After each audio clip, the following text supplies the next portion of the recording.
As Piper Alvarez will check back in. Or rather, she made both of them, my apologies, so it's 4-4 our score.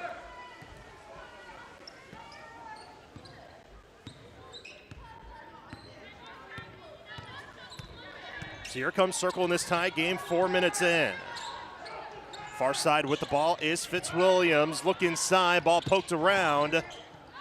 And now a pass around the perimeter and a whistle and a foul called on McPherson.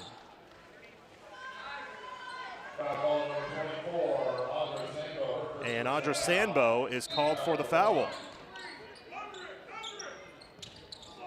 And a pass inside immediately, layup good by Swilly.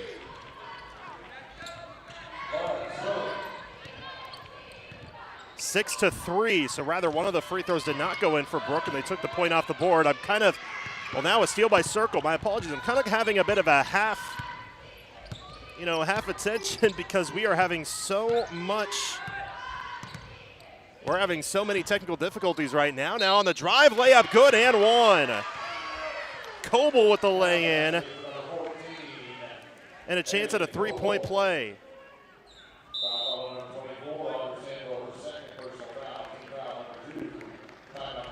And we'll have a timeout called by McPherson. So we'll take one with them. We are back in 30 seconds from the roundhouse while we try to figure out these issues that we're having. You're listening to Bullpup Basketball on KMCP.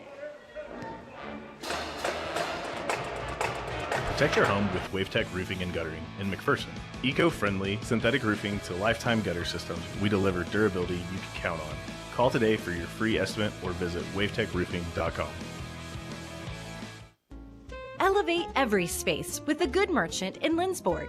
From unique home decor to thoughtful gifts and beautiful accessories, you'll find the good stuff for every occasion.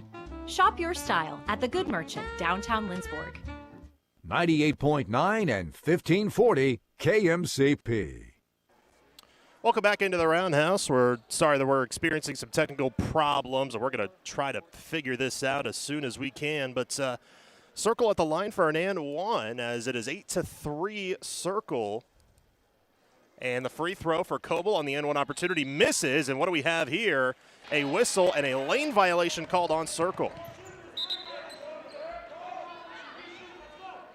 No, or is it on McPherson? They called it on McPherson.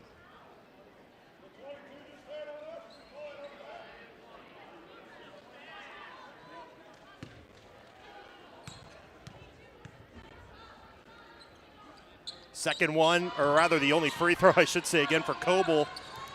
That one goes down after the one miss was on a lane violation. And now McPherson with the ball, down 9-3 now. Far side, Whitfield hits a three. Riley Whitfield from downtown.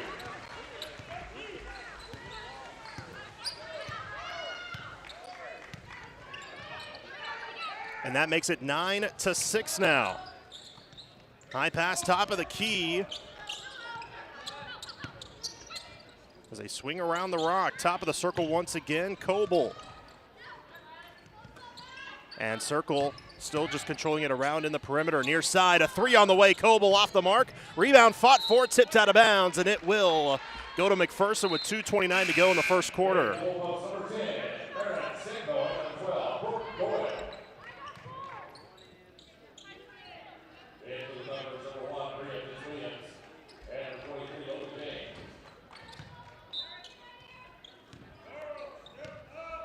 Nine to 6, Circle over McPherson, 2:25 to go in this first frame. High pass near side, Alvord, three for the tie, misses, and it's a wedgie. It sticks on the near side to the backboard and the rim. It is a jump ball by rule, so the arrow to Circle. And the official will rise up and tip it away from the rim. How about it? One official came up and said, "I'm too old for that."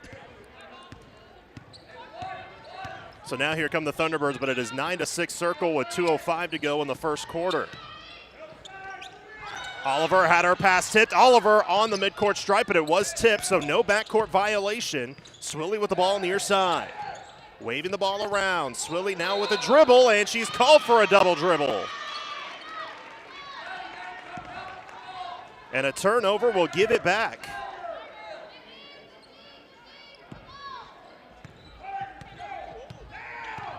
Here comes McPherson with it up ahead. Sambo bounce pass, high pass far corner.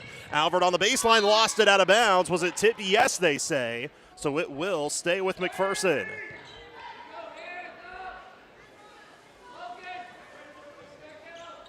So Bullpups to throw it in. A deep inbound near midcourt to Alvord. 1:40 to go, first quarter, 9-6 circle. A pass near side hits off the foot of a Thunderbird. So it's a jump, or a kickball, I should say. It'll stay with McPherson, but they will set the shot clock to 35, a full reset of the shot clock.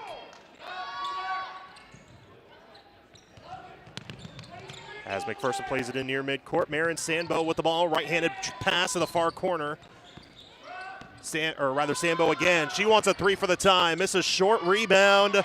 Tipped about, and McPherson keeps it again. Whitfield with the board. High pass into Doyle. Now far corner to Alvord. Baseline bounce pass. Cooper shoots in and out. Rebound fought for again, but a foul will be called on Brooke Doyle.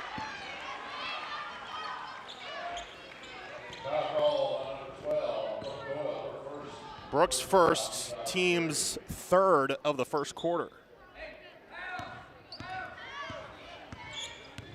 If you're tuning in either on audio or video, we apologize for the technical difficulties we're having. We're trying to fix them. This technology, again, I've said a million times before, my best friend and my worst enemy.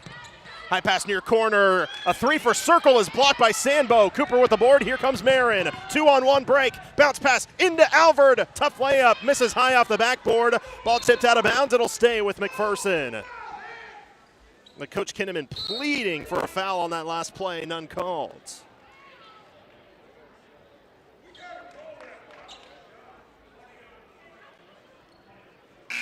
Bullpups will bring Ellie Paulson back in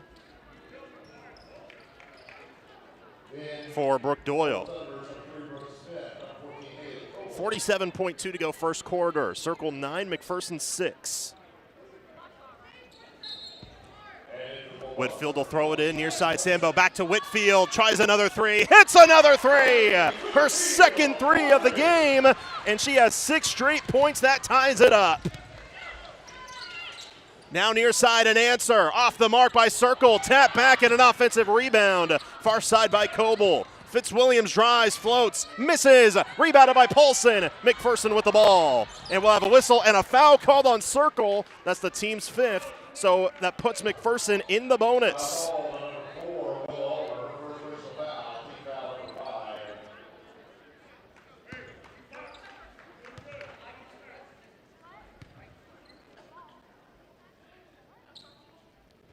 Paulson at the line for 2. That's the first foul called on Willow Oliver, but again, team's 5th. She has not made a free throw this year. She's 0 for 2, and she misses the first. 23.2 to go in the first quarter. Tie game at 9. Can Paulson give McPherson their first lead of the game? No. Rebound tipped by Cooper, but taken by Circle. So it will stay a tie game at 9. Circle with the ball with 15 seconds to go, first quarter. Near side, long to Oliver. Crawls off. Rebound tipped out of bounds to McPherson with 10.1 to go in the quarter.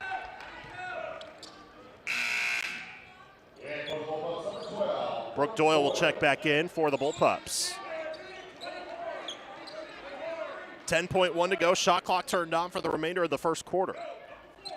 They'll play it in. Sambo with 8. Far side Whitfield. Touch pass. Doyle all the way home. Gets bumped out of bounds. Ball out of bounds, I should say. It'll stay with McPherson. 4.1 left in the quarter. Sambo to throw it in. Scans, kick, high pass near corner. Whitfield for a third three. You betcha! 9 straight points for Riley Whitfield. A 9-0 Riley Whitfield run. And the Bullpups end the first quarter leading 12-9. Second quarter coming up after this. We're back in 30 seconds from the Roundhouse. This is Bullpup basketball from the Midway Motors broadcast booth on KMCP. CP. Locally owned and rooted in agriculture, Terra Financial Crop Insurance knows farming.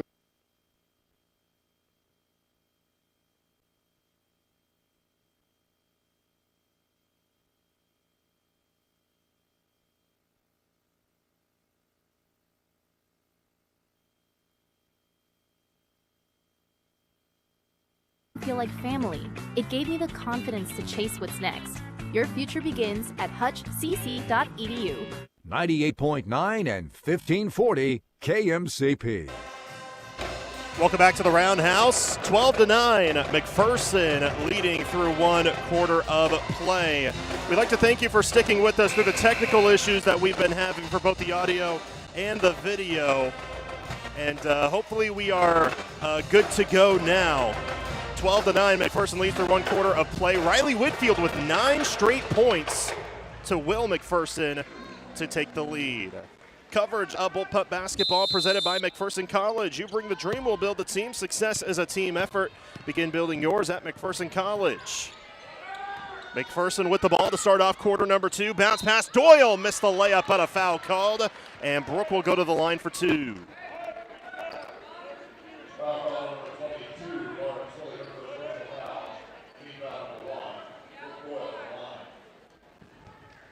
So free throws coming up for Brooke. She's 1 for 2 today.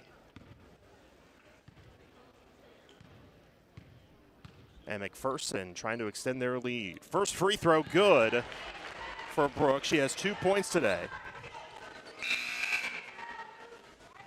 13-9 Bullpups now. 7:50 to go. Second quarter. Brooklyn Patty back in for Circle.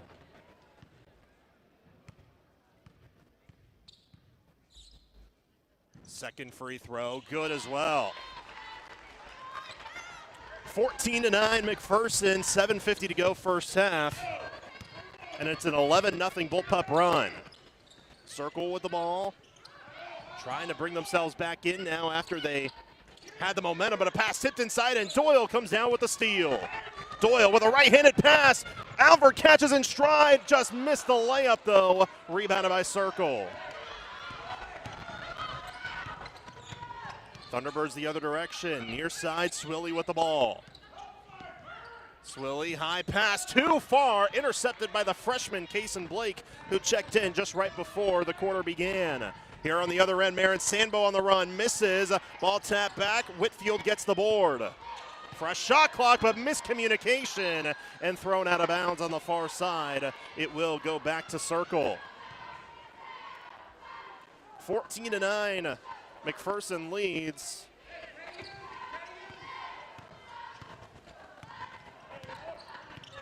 And now McPherson on defense. High pass far side. Into Smith, now back out. Patty hits a mid-range 2 from the elbow. Brooklyn Patty with her first points of the game. That brings it back to a 3-point contest, 14-11 McPherson. Doyle far side, high pass was tipped, but it finds Blake inside. Missed the layup under the basket, rebounded by Circle. Pushing the other direction, Fitzwilliams. Kick near side, Swilly. Trying to go baseline, but overthrown and out of bounds. Back to McPherson, another forced turnover by this Bullpup defense. Something that they've been better at in the last few games, and especially in league play. McPherson with the ball, now deep pass. Whitfield, another 3, swish! The 4th 3 of the game for Riley Whitfield. We are just in the first half, and a timeout called by Circle. 17-11, McPherson. 6:15 to go in the first half. We'll keep it here. And what a first half for the junior Riley Whitfield, whose banner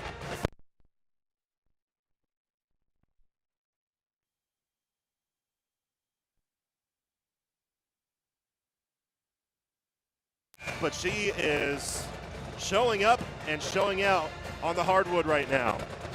Be a part of the legacy at the Roundhouse. The McPherson High School Booster Club presents the McPherson Invitational, January 22nd through 24th, and the Mid-America Classic, January 29th through 31st. Daily admission is $10. Circle with the ball. Right after the timeout, it's 17-11 Bullpups. Patty on the far side, cross-court feed intercepted by Sambo. Has Whitfield up ahead. She has it inside. Right-hand layup, good. She has 14 points, and Coach Henry wants another timeout. 14 points for Riley Whitfield, already a career high. We are 2 minutes into quarter number 2. What a half for Riley. 4 threes on the game, and then that layup just broke her career high. There is still 22 minutes left of game time. We're only 10 minutes into game time in this one. Coverage of tonight's game also brought to you by Next Tech Wireless. Stream live audio and video with the Ad Radio app powered by Next Tech Wireless. That is when technology is working on our end. Find the latest phones and devices at the best prices with Next Tech Wireless. We're also brought to you in part by Ag 360 Insurance with Darren Eddy and Cody Moores, RC Heating and Cooling, Great Plains Federal Credit Union, and Edward Jones McPherson. Right off the timeout, Circle pushes the other way, but then ball tipped out of bounds by the Bullpups. Marin Sambo gets a fingertip on it. It will stay with the Thunderbirds. 27 on the shot clock when they play it in. It's 19-11 McPherson. 5:51 to go second quarter. The play in, Patty, high shot off the backboard is good. A tough shot that goes in for Brooklyn Patty. She's got 4 points for the T-Birds. Doyle the other direction. Now top of the key for Marin Sambo. Between the circles, bounce pass back to Doyle. Weaves through traffic. Euro step layup misses. Ball tipped and taken far corner by Circle. Good moves by Brooke just to get past the pressure, but did not quite work out. Circle on the other end. Pass high is taken away. Another steal. Here comes Alvord. All the way home. Layup blocked. And a fight for it on the baseline. Circle gets it. Fitzwilliams on one knee, able to push up ahead. But now Circle did not have the number, so they'll slow it down. Cross-court feed deflected by Alvord, but then was it tipped by a Thunderbird? It was not. It's out of bounds and back to Circle.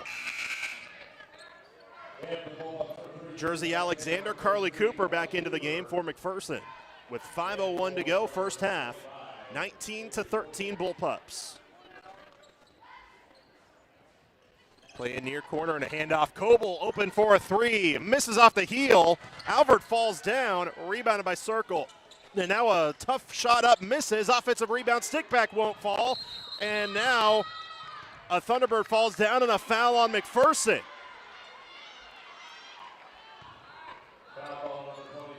Foul on Piper Alvord, her first, team's first of this second quarter. So Circle will get it back as Marin Sambo checks back in for Piper. 6-point Bullpup lead, 19-13 with 4:49 to go in the first half. Circle looking to play it in. They do near side. Coble now held up in the corner. Dribbles, almost lost it. She did lose it, out of bounds. It'll go back to McPherson.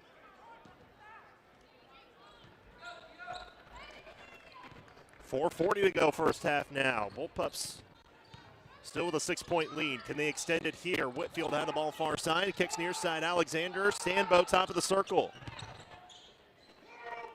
Back top of the key. Now to Alexander. Near corner Cooper with the ball. Gives it up though. They swing around the perimeter. Sambo lost it off her foot. A dive for the ball out of bounds. Should be off Circle. It is. McPherson will keep with 11 on the shot clock.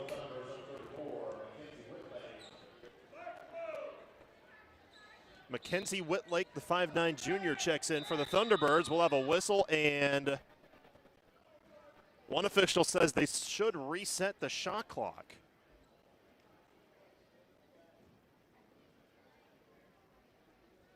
And they indeed will. They say that Circle had possession of the ball when trying to dive for it out of bounds. So that resets the shot clock. So they'll play it in. Ball tip far side. And now top of the key. Now Cooper back to Alexander near side. She wants a three. She'll hit the three. A three-point bomb from Jersey Alexander. The fifth three for McPherson. That's Jersey's first, and the Bullpups lead by 9. Under 4 minutes to play first half. High pass now into the corner. Coble open three. Good. Haley Coble gives Circle their first three of the game. And a big-time answer, 22-16. Now near side, Whitfield. Can she hit a fifth three? Yes, she can! Riley Whitfield, what did she have for breakfast? Because she is balling out today. 17 points in this first half. 25-16 McPherson. High pass tipped by Alexander. She gets the steal. 1-on-2. Alexander poked from behind out of bounds. It'll stay with McPherson. Ellie Paulson back in for Carly Cooper. 3:15 to go first half. But how about the first half from Riley Whitfield? She'll get a much-needed breather as Audra Sandbo will check in. Marin Sandbo to throw it in on the baseline on the U and Bolt Pups. High pass near side to Audra. Back to Marin on the near corner. Work around the perimeter, top of the key, far side. Doyle into the far side again. Now Marin near side. She wants a three. She'll get the three. Three-pointers are falling in the roundhouse. It's 28-16 Bolt Pups with 3 minutes to go in the first half. We'll have a carry called on Circle. Another turnover forced by this Bolt Pup defense. And we'll have another timeout called by head coach Brian Henry for the Thunderbirds. 28-16 McPherson. 2:54 to go first half. We'll take one with them. We're back in 30 seconds from the Roundhouse. You're listening to Bolt Pup Basketball from the Midway Motors broadcast booth on KMCP. Is hospice care right for you or your loved one? Hospice and Home Care of Reno County can help guide you through those difficult decisions, offering guidance and support, whether it be at home, in a care facility, or in the comfortable surroundings of Hospice House. We are your friends and neighbors, caring about our community and the people who live here. That's why you can depend on us for compassion and support at the end of life. Hospice and Home Care of Reno County, your local not-for-profit agency serving a 50-mile radius of Hutchinson. We care how you live. 98.9 and 1540 KMCP. 28-16. McPherson leads the Circle Thunderbirds here in this girls basketball matchup. 2:54 to go in the first half. But 7 threes made by McPherson. Now 5 of them are from Riley Whitfield, and she has a career-high 17 points, and we're not even at halftime yet. But what a job by these Bolt Pups, and this is a team that can shoot really well. Coach Kinnaman has just said all year, this is a team that has just been begging, pleading for shots to finally fall. And tonight, on Wall of Fame night, they are. Coverage of Bolt Pup basketball brought to you in part by Art Shirt Gear for Sport, McPherson Booster Club, Farmers Alliance, Next Tech Wireless, McPherson College, Idea Tech, Prairie Hills Financial with Glenn Snell, and Pleasant View Home. McPherson with the ball after a timeout was called by Circle. They have 2 left already. McPherson still with all 5. Sandbo, bounce pass inside, taken away by Patty for Circle. Here come the Thunderbirds the other direction. Swilly on the left wing, still scoreless. Now a pass tipped by Sandbo, but kept alive. Correction, Swilly does have 2 points today. Far side, Patty drives in, tough shot, misses. A lot of arm contact, no whistle. Surprisingly, out of bounds. It will go back to McPherson. No argument from head coach Brian Henry, though, in his 20th year at Circle High School. Whitfield back in for McPherson. Again, with 17 points in this first half. High pass into Whitfield as she crosses midcourt right in front of us. Stops on a dime, keeps the pivot foot down. Alexander weaves through traffic. Bounce pass into Paulson, but she can't hit the layup. Tap back, Doyle has it poked away and stolen by Circle. On the far end, Patty, handoff Fitzwilliams. Right-handed waist-high dribble, high pass near side to Coble. Into the near side, 3, good. Willow Oliver hits it from distance. Her first points of the game, the second 3 of the game by the Thunderbirds. It's now a 9-point game. Whitfield, deep pass up ahead, Alexander.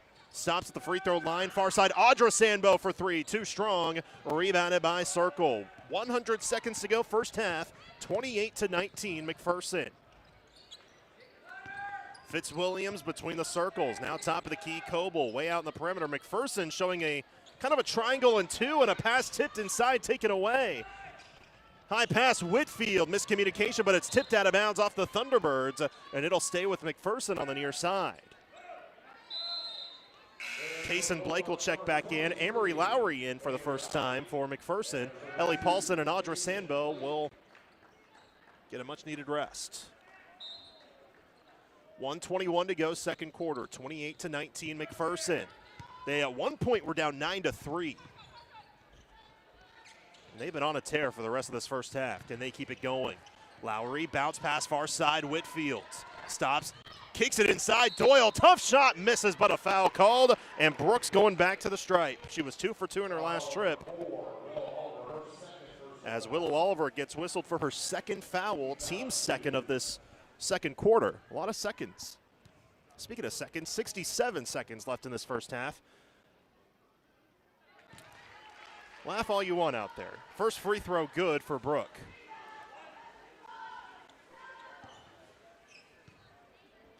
(29-19) McPherson. Second free throw in and out, rebounded by Circle. I'm going to give a big thumbs down to our live stream coordinator, Jeremy Snapper, for joking about the 6'7" joke I just made. Cross-court feed, far side, and a travel called by Oliver. And another forced turnover by the Bullpup defense. Piper Alvord back in for McPherson. She'll replace Jersey Alexander.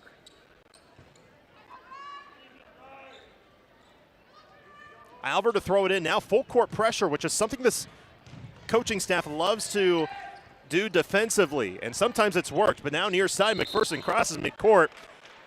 Well, the bump foul in the low post called on Circle on Lauren Swilly, I believe. It is. That's her first. Correction, her second, team's third. 49.8 to go, second quarter. Bullpups up by 10. Lowry, deep inbound to Whitfield. Far side bounce pass was tipped. Lowry gets it back, though. She fakes near side Alvord, now into the corner for Blake, back to Alvord. Circle crowd behind me, wanted to walk, didn't get one. Alvord far side, Doyle, still plenty of time. Doyle on the baseline, doubled up, turns, ball poked loose, Blake gets it. She's held up, needs help, gives it up, near side Lowry, fires a three, rolls off, Whitfield is there, stick back won't fall, but a foul called. And the career night for Riley Whitfield continues, she's going to the line for two.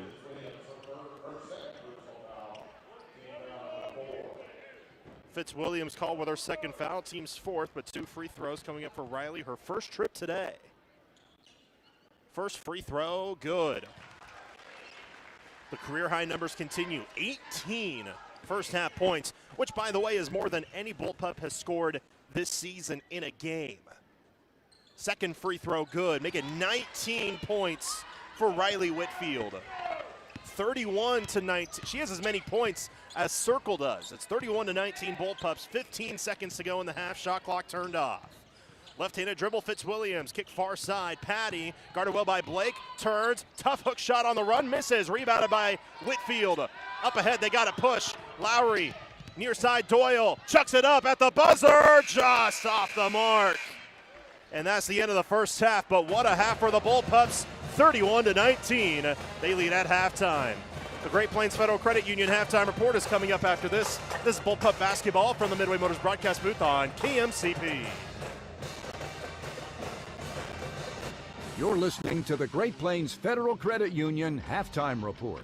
Great Plains Federal Credit Union, placing people before profit. 98.9 and 1540 KMCP. The McPherson Bullpups play here. Hey folks, this is Darren Eddy with Ag 360 Insurance in Inman. Farmers, would you like to have your farm and personal insurance handled all by the one agency? At Ag 360 Insurance, we can handle it all with one agent. We would love an opportunity to sit down and visit with you about your insurance needs. Feel free to stop by our office on Old K61 in Inman or give Cody Morse or myself a call today at 620-585-2128 or check us out online at ag360insurance.com. Struggling to catch your breath? Whether it's asthma, COPD, or pulmonary dysfunction, Hutchison Pulmonology Associates are here to help you breathe easier and live life to the fullest. Don't let breathing problems hold you back. With expert care and personalized treatment, we're here for you every breath of the way. Visit hutchregional.com or call 620-513-4800 today. Breathe better, feel better with Hutchison Regional. This is Lynn Gillespie with your At Astra Radio halftime report. Well, following an impressive victory against number 2 Iowa State on Tuesday, the Kansas Jayhawks followed it up with a blowout win against Baylor Friday night, winning 82-62 in the Fog. They had a 19-4 lead early on, but the Bears had a late run in the first half to give them a 1-point lead before KU ended the first half on a 7-0 run to lead 43-37 at halftime. But the second half was dominant thanks to the duo of Darren Peterson and Flory Bidunga. Peterson played only 23 minutes, but he still finished with a team-high 26 points, shooting 11 of 13 on the floor. Flory Bidunga had 23 points and 11 rebounds, as well as 5 blocks. The Jayhawks' back-to-back wins moves them to 3-2 in the Big 12 and 13-5 overall on the year. But they're going to try to back it up as they now have a road slate over the next week, as they will head to Boulder to face the Colorado Buffaloes on Tuesday at 10 in the evening, before following up with the Sunflower Showdown in Manhattan next Saturday. Speaking of K-State tonight, they continue Big 12 play, and they're looking for their first conference win as they take on the Oklahoma State Cowboys tonight with a late-night tip at 9 o'clock. K-State is 0-4 in Big 12 play for the first time since 2022. On the flip side, Oklahoma State is 1-3 in the Big 12 with a lone conference win in their second Big 12 game against UCF. They're coming off of a 94-79 loss on Tuesday in the hands of the Baylor Bears, and they'll look to get their second conference win tonight. Again, tip-off at Gallagher-Iba Arena tonight will be at 9 o'clock. And the NFL playoffs continue through this evening. The Buffalo Bills and Denver Broncos began action at 3:30 earlier this afternoon at Mile High Stadium, where the winner of that game will face the winner of the Houston Texans and New England Patriots in the AFC Championship next week. The NFC Divisional tonight starts off at 7 o'clock with the San Francisco 49ers on the road against the Seattle Seahawks. Houston and New England will then kick off at 2 o'clock on Sunday before the other NFC divisional game, which will be the LA Rams at Chicago Bears at 5:30 Sunday evening. You can listen to both of tomorrow's NFL games on 98.9 1540 KMCP. Finally, this next week is the McPherson Invitational Tournament at the Roundhouse, and this week we will give out 4 passes each morning, Monday through Wednesday, for this upcoming tournament. Be sure to tune into Swap Shop from 9 to 10 a.m. Monday the 19th, Tuesday the 20th, and Wednesday the 21st to possibly win a 3-day pass for the tournament. We'll also do the same the next week for the Mid-America Classic Girls Tournament, which will be held at the Roundhouse the 29th through the 31st. That's your halftime report. More basketball action is coming up after this. More of the Great Plains Federal Credit Union halftime report is coming up after this. Next, we'll recap tonight's first half stats. Your home for the McPherson Bullpups is 98.9 and 1540 KMCP. Controlling your own weather can be easier than controlling anything else these days. This is Julie with RC Heating and Cooling. With a well-working cooling and heating system, you can be in control of your indoor weather at home. With so many things out of our hands, it's a good feeling to have a bit of stability. Call RC for a free estimate on new cooling and heating equipment. Call RC when your unit isn't up to par. Call RC to stay comfortable in any weather. Call RC 241-2787. For over 80 years, Farm Bureau Financial Services has served the unique needs of the ag industry. We get to know you and your operation, providing coverage for your farm, ranch, machinery, crops, livestock, and so much more. Find out why we've been the #1 ag insurer for 25 years. It's your future. Let's protect it. Call Farm Bureau agent Luke Bauer in McPherson at 620-241-0225. #1 ag insurer across our territory. 1996 to 2021 SNL PNC Group Direct Written Premium. 98.9 and 1540 KMCP. Welcome back into the Great Plains Federal Credit Union halftime report as the McPherson Bullpups lead at halftime 31-19 over the Circle Thunderbirds here today. Let's take a look through the first half stats, which were made possible by the McPherson Optimist Club, which they have on their website, and you can also check out during the tournaments, the McPherson Invitational Tournament and the Mid-America Classic, not just the McPherson games, but every game in those tournaments. Talked about Riley Whitfield. Her 19 points leads the Bullpups and leads pretty much both teams, as Riley has a new career high with 19. A perfect 6 for 6 on the floor, 5 for 5 from behind the three-point line, 2 for 2 at the free throw line. She also has a team-high 5 rebounds, and she has just been tremendous today. Brooke Doyle with 4 points, but 5 steals for McPherson. Marin Sambo with 5 points, 5 points, and then 3 points for Jersey Alexander. As a team, McPherson is 9 of 25 shooting, but 7 of 14 from 3. 7 out of their 9 made shots have been 3-pointers. On the flip side, Circle is shooting 8 of 19 on the floor, 2 of 6 from deep. But the kicker is they have 16 turnovers in one half of play so far. Their leading scorer is Haley Coble with 6 points. 4 points from Brooklyn Patty, 4 from Brooke Smith, 3 from Willow Oliver, and 2 from Lauren Swilly. So that's pretty much the entire scoring breakdown for both teams. Bullpups lead 31-19 at halftime. Second half action coming up after this. You're listening to coverage of Bullpup basketball from the Midway Motors broadcast booth on KMCP. Your home for McPherson Bullpup basketball. Find exclusive stories and streaming audio online at adastraradio.com or download the Ad Astra Radio app. 98.9 and 1540 KMCP.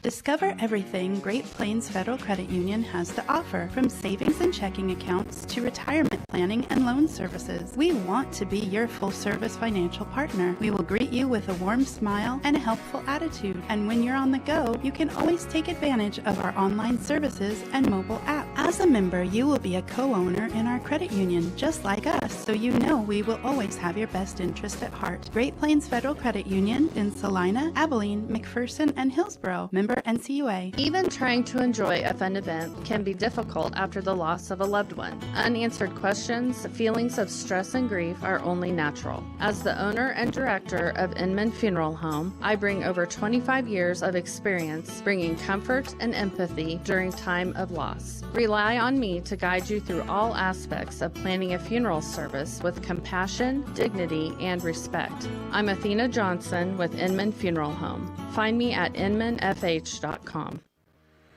Your 401k is likely one of your most important assets, but it's only one part of a comprehensive retirement strategy. Edward Jones can help you understand how your retirement assets fit into your entire retirement picture so you can work toward meeting your unique retirement goals.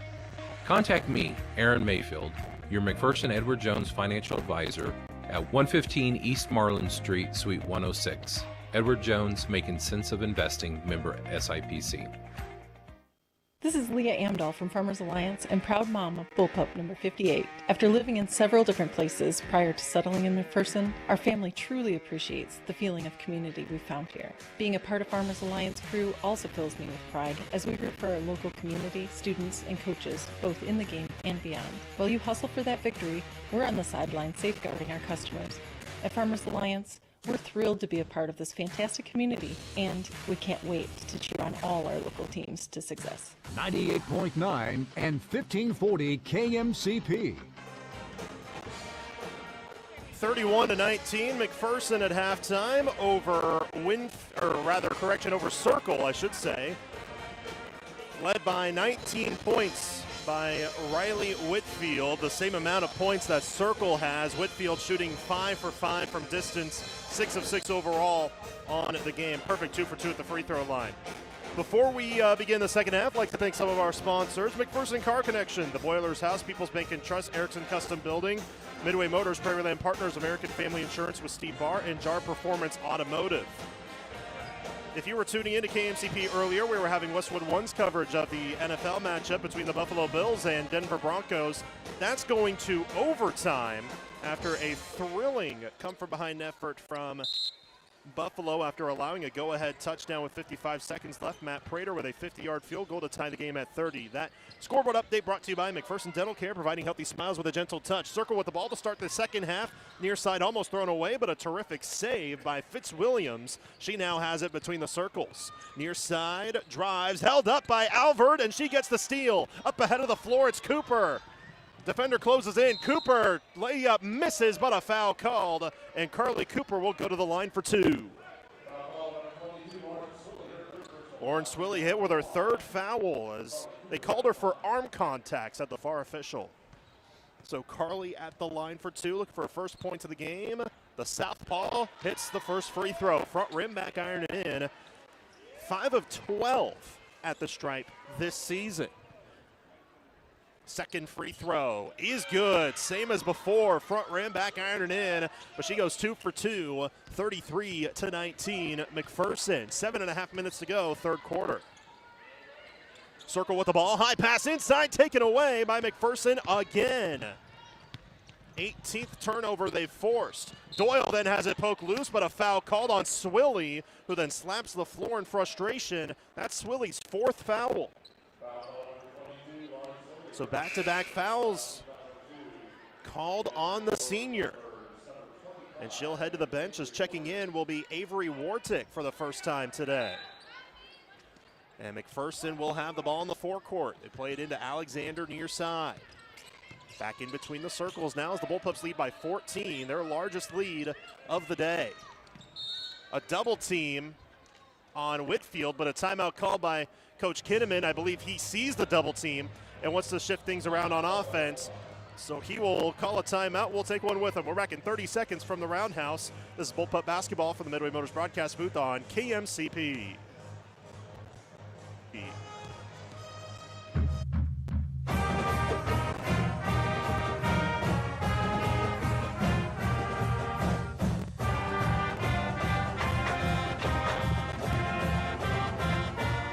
Show your Bullpup pride with apparel from Artshirt, Gear for Sport at 211 North Main, downtown McPherson. We offer a wide variety of apparel for everyone in the family, offering sizes from newborn all the way to 4X. We wish all the student athletes a safe and successful season. Go Bullpups! 98.9 and 1540 KMCP.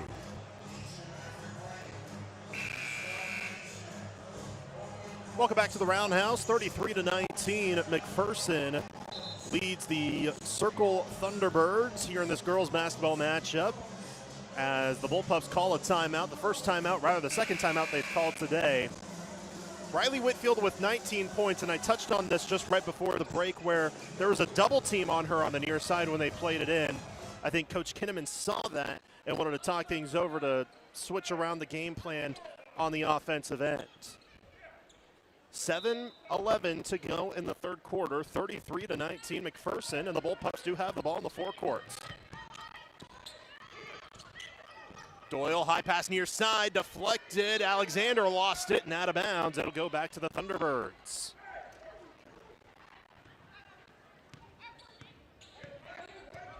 So back the other direction it goes. Circle trying to mount the comeback as they have not defeated McPherson ever. It's a 20-0 advantage. McPherson 20-0 against Circle all time. Inside, turnaround shot is good. Coach Kinnaman wanted a double dribble, did not get one, but the shot up and in, I believe by Fitzwilliams. And McPherson with it once more, just up by 12, but now a dive for the ball. We'll have a tie-up, and the arrow will keep it with McPherson.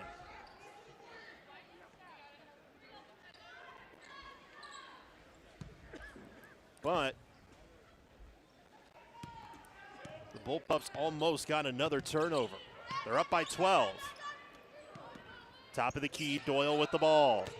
Looks, now kick near side, a miscommunication. Alvord throws it off the leg of a Thunderbird, and it's out of bounds, and it will stay with McPherson. What a heads-up play by Piper. A dive for it, trying to save it, went off the left leg of Coble.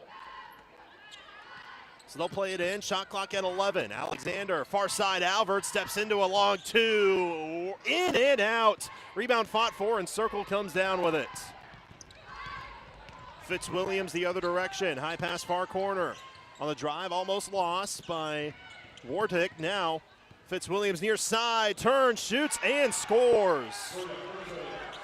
Back-to-back buckets by Bria Fitzwilliams, and it's 33-23 all of a sudden. But then Fitzwilliams gets called for reaching in, and a foul called, which is her third. And that's the team's third as well in this third quarter. Audra Sambo back in for McPherson. She'll come in for Jersey Alexander. Also, Circle will bring in a Logan James, a 5'7" junior. Haley Coble still the leading scorer for Circle. She has 6 points. She had 9 in their loss last night to Sunrise Christian Academy, 51-33. High pass, cross court near side. Audra Sambo with it for McPherson. Back the other direction to Doyle. Now Alvord, right-handed dribble, bounce pass. Sambo, long two, just off the mark. Offensive rebound. Doyle stick back good, and one. Offensive rebound, draws the foul, lays it in, and a chance at a three-point play. The first made basket by Brooke. And she has 6 points on the game. Chance to make it 7 at the stripe. She is 4 for 6 at the line today. Free throw, good. Make it 5 of 7. The old-fashioned three-point play is converted, and it's 36-23 McPherson. 5:30 to go in the third quarter. Coble throws it off the foot of Whitfield, out of bounds. Or did they call a kickball? They did call a kickball, so that resets the shot clock.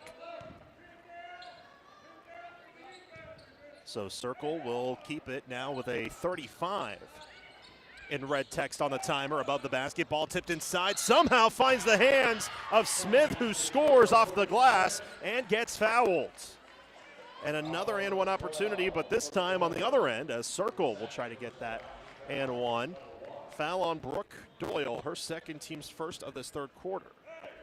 Smith's first trip to the line today. Free throw is off the mark. Rebounded by Alvert for McPherson. 5:15 to go, third quarter, 36-25 Bullpups. By no stretch of the imagination is it over yet. Alvert near side on a bounce pass to Audra Sambo. A lot of contact inside as Whitfield falls, and so did Logan James. Foul will be called on Logan James for Circle. Her first, team's fourth. Next foul on Circle. No correction, this is team foul number 5, so McPherson is in the bonus. So 2 free throws for Riley Whitfield. First free throw rolls off. First miss in any category shooting-wise today. She was 6 for 6 on the floor, 5 for 5 from distance, now 2 for 3 at the free throw line. But a chance at one more on its way. Rolls in. 20 points for Riley Whitfield. It's a career high for her, but she had the career high by the 6-minute mark in the second quarter. 37-25 Bullpups. 5 minutes to go, third quarter. Inside, tough shot up and taken away by McPherson. Sambo deep pass to Cooper inside. Layup is good. 4 points for Carly Cooper, but her first made basket. Pups back up by 14. Speaking of number 14 for Circle, Coble controls the ball. Now a pass high, tipped away. Audra Sambo with the steal. 1-on-2, Sambo all the way, missed the layup, rebounded by Circle. Sambo almost walked. I mean, maybe she did. I thought maybe she took 3 steps, so I guess didn't matter either way. But here come the Thunderbirds. Far end.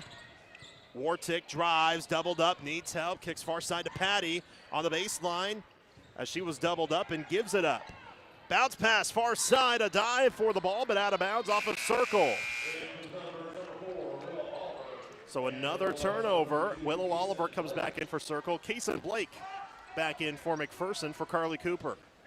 4:09 to go, third quarter, 39-25 McPherson. Waiting on a Circle player to tuck in her jersey. But McPherson will have the ball with 4:09 to go in the third quarter, up by 14. Riley Whitfield, Audra Sambo, Piper Alvord, Brooke Doyle, Kaysen Blake, the 5 on the floor. Doyle fakes a 3 in the corner, drives inside, spins left, shot blocked, rebounded by Circle. The block and the rebound by Brooke Smith. Thunderbirds the other way. Oliver wide open 3, too strong. Rebounded by Alvord, who then lost it, and it's taken by Patty. She turns, misses the shot, but gets fouled. And 2 free throws coming up as Piper Alvord gets hit with the foul. Her second, team's second of this third quarter with 3:45 left, but 2 free throws for Brooklyn Patty. This is her first trip to the line today. Circle is just 1 for 2 at the free throw line. First free throw hit every part of the rim and fell in.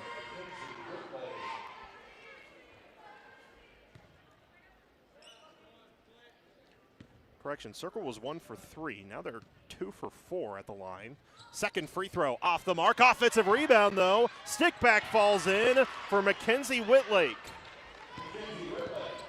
She gets the offensive board and cashes in. It's an 11-point game. Double team on Doyle, held up near corner. Then lost it. Was it tipped? I didn't see a signal, but I think they did say it was tipped, and it'll stay with McPherson. Ellie Paulson back in, so's Jersey Alexander. They'll check in for Brooke Doyle and Riley Whitfield for McPherson. 26 on the shot clock when they throw it in near quarter. 3:31 to go in this third frame. Alvord has it on the Bullpup logo. Kicks near side, Audra Sandbo. Looks inside, but instead gives cross court to Alexander. Paulson, near side to Sandbo. Shot clock down to 9. Sandbo drives baseline. Alexander fakes and is called for a travel. Coach Kinnaman telling Alexander just gotta shoot. Bria Fitzwilliams back in for Circle. 3:10 to go, third quarter. Circle with a chance to cut it to within single digits. Far side, Coble is called for carrying the ball. Kind of lost it on the way up, and it kind of hung in her right hand for a few extra moments. So, turnover back to McPherson, but now full court pressure shown by the Thunderbirds. But a high pass on the run collected by Albert. Pass inside, Paulson lays it in, and the foul. Ellie Paulson gets it to drop, and she has a chance at a three-point play. Her first points of the game. Foul on Willow Oliver, her third. And again, McPherson already in the bonus, but one free throw for Paulson. Pom-poms for the cheerleaders. Raise up high in the air. Free throw. Short. Rebounded by Kaysen Blake. Her stick back gets blocked, but a foul called. And the freshman, Kaysen Blake, will now go to the line for two. Foul on Whitlake. Paulson missed that free throw. She's 0 for 3 at the free throw line this year, but Kaysen Blake at the line now. First free throw, crawls in. 9 of 14 this year. Audra Sandbo checks out. Emery Lowry back in for the Bullpups. 2:53 to go in the third. One more free throw for the freshman forward, Kaysen Blake. On its way. Short, ball tipped up in the air, and Emery Lowry gets the offensive rebound. McPherson with a fresh shot clock again. Bounce pass, Paulson shoots, misses. Ball tapped back and found by Alvord. McPherson with it once more. Alvord, far side, drives, floater, misses, but an offensive foul called. And a charging call on Piper Alvord, her third foul. Team's third as well in this third quarter.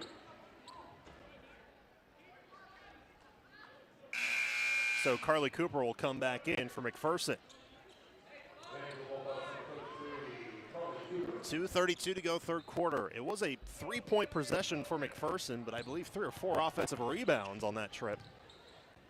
But now Bullpups lead by 14. Patty near side, Oliver kicks into Coble, turns, right-hand hook shot is good. 8 points now for Haley Coble.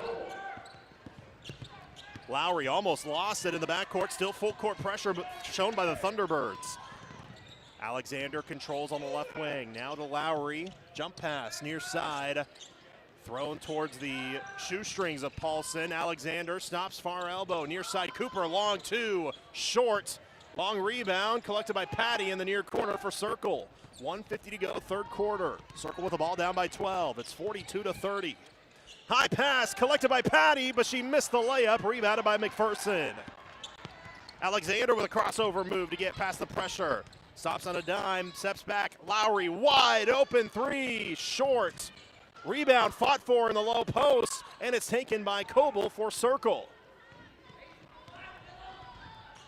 Thunderbirds the other direction. Coble drives all the way, but missed the layup. Offensive rebound. Whitlake can't score. Got her own rebound, and the putback is good.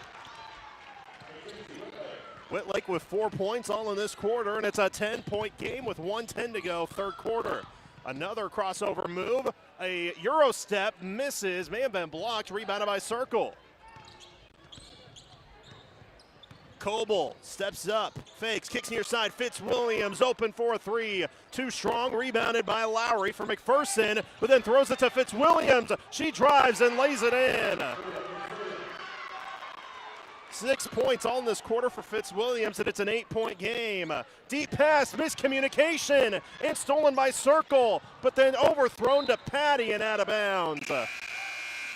And McPherson, who had 4 on the scorers table, will finally bring them in. Riley Whitfield, Audra Sanbo, Piper Alvord, Brooke Doyle, everybody but Kason Blake heads to the bench. 36.9 to go, third quarter. 2 clocks separated by almost 2 seconds. 42-34 McPherson in this third quarter. Sanbo, high pass near corner to Blake. Back to Sanbo, they work around the perimeter. Far corner, Doyle, wide open 3.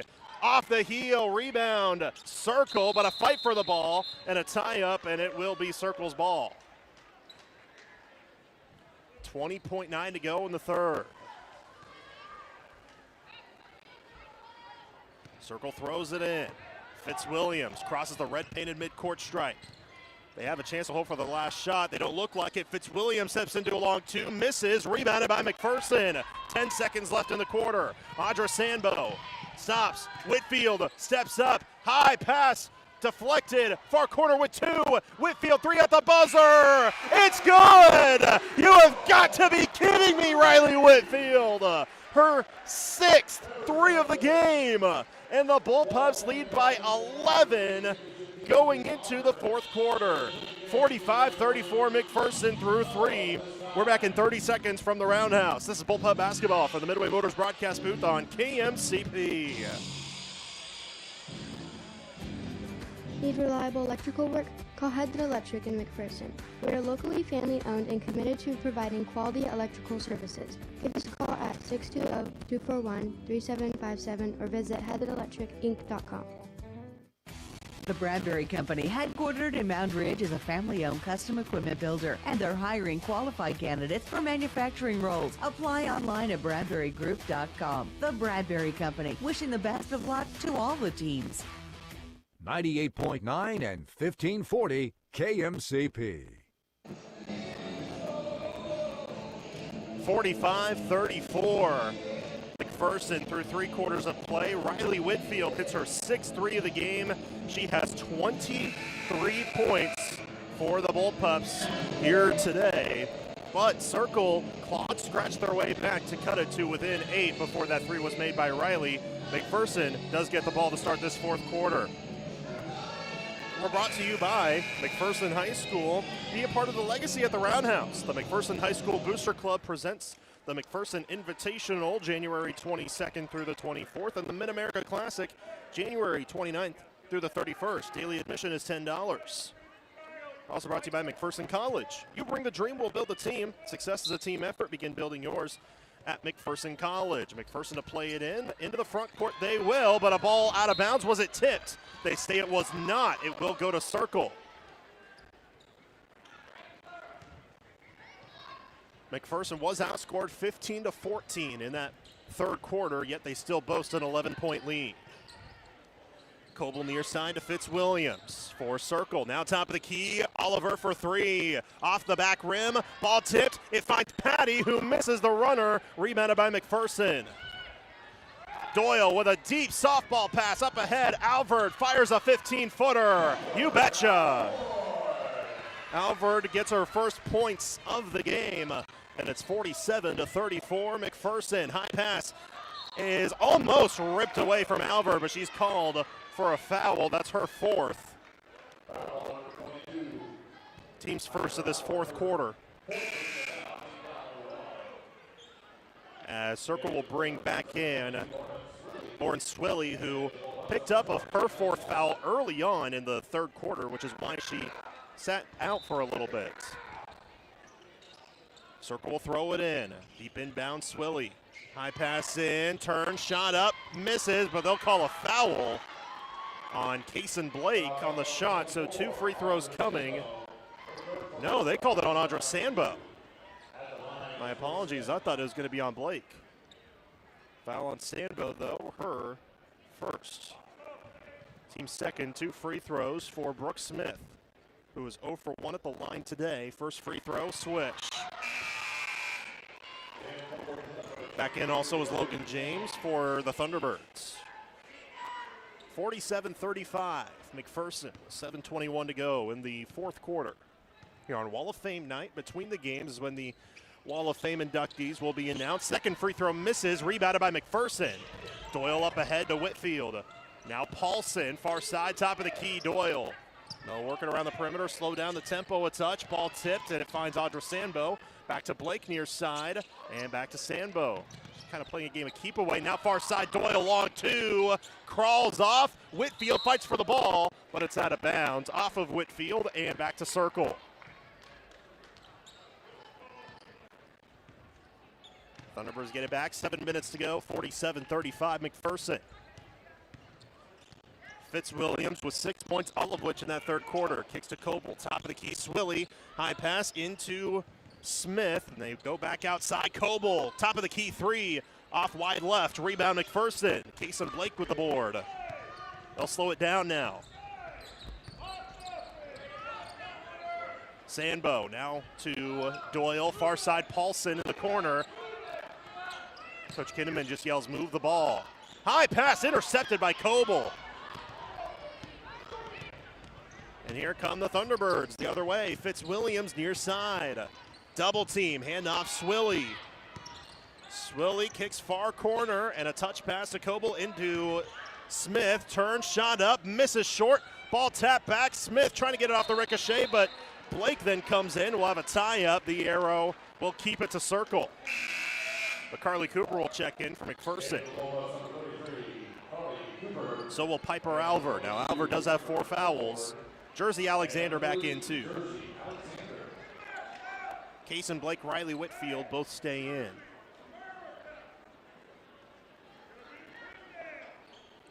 (47-35). Circle with the ball though. McPherson with the lead. High pass into Smith. Turnaround shot. Misses wide left. Rebound McPherson. Alford with the board. Alexander up ahead to Cooper. And now they'll slow it down again. Pass top of the key, almost stolen away. Far side, Alexander for three, short. Rebounded by Circle. Thunderbirds the other way. Fitzwilliams drives, kick out. Swilly, long two. Misses, rebound McPherson. Nobody can buy a bucket. 5.5 minutes to go, fourth quarter. It's still a 12-point Bullpup lead. Albert drives, floats, short. Long rebound to Circle. There's a lid on the rim on both ends. Coble drives, tough shot, way off, rebounded by McPherson. Good defense by Alexander. Deep pass, Cooper, 2-on-2. Cooper inside, lefty layup is good. 6 points for Cooper, timeout call by Circle. 5:01 to go in the game, and it is 49-35 McPherson. We'll take one with them. We're back in 30 seconds from the Roundhouse. You're listening to Bullpup Basketball from the Midway Motors broadcast booth on KMCP. Living the sweet life at So Swedish in Lindsborg. Explore Swedish candies you won't find anywhere else. Plus all the classic favorites you love. Bring the kids or just the kid in you. Living the sweet life at So Swedish, downtown Lindsborg. Your health matters, and so does being close to the care you need. McPherson Center for Health offers compassionate care right here in your community. McPherson Center for Health, caring for you close to home. 98.9 and 1540 KMCP. Welcome back to the Roundhouse. As it is 49-35 McPherson with 5:01 to go in this fourth quarter. Bullpups have led from pretty much the end of the first quarter all the way to this point. It's been kind of a slugfest of defense as of recent, though, as neither team could really buy a bucket, but a fast break layup by Carly Cooper finally broke the streak for both of these teams, as that made it 49-35. But Circle with the ball with 5:01 to go. Circle with one timeout left after that most recent timeout called by head coach Brian Henry. Fitzwilliams tries to weave through traffic. Now fakes, gives out far side and take it away. Cooper with the steal. Bullpups with it. Alexander drives, layup blocks, but a foul called on Brooke Smith. So Jersey Alexander will shoot 2. Second foul on Brooke, team's first of this fourth quarter. First free throw attempts for Jersey Alexander today. She is a 59% free throw shooter this season. 2 free throws coming up. First one is good. 4 points for Jersey. She hit a 3-pointer back in the second, which is her only made shot so far. 50-35 McPherson. This next point would give them a season high. And it does. 51 points for McPherson, the most they've scored in a game this year.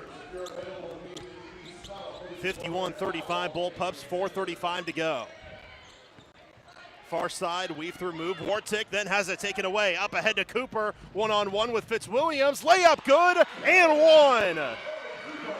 Blocking foul called on Fitzwilliams, and Carly Cooper a chance at a 3-point play.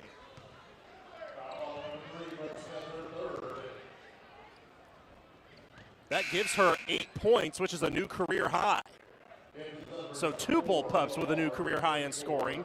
The other being Riley Whitfield, who checks out now. Whitfield has 23 points. Marin Sandbo checked in for Riley. But free throw coming up for Carly Cooper. Now that previous career high of 7 were all on free throws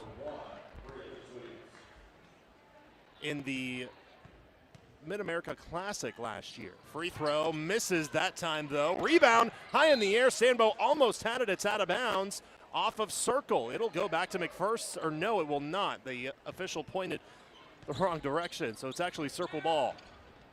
It's off McPherson. 4:20 to go, 53-35 Bullpups. Fitzwilliams between the circles, near side. Patty wasn't ready for it, but she collects near midcourt. Patty stops, near elbow, kick into the corner. Oliver for 3, misses. Rebounded by Carly Cooper. A fight for the ball, and one official had a tie-up, another had a foul, but the tie-up will overrule the foul, and the arrow to McPherson.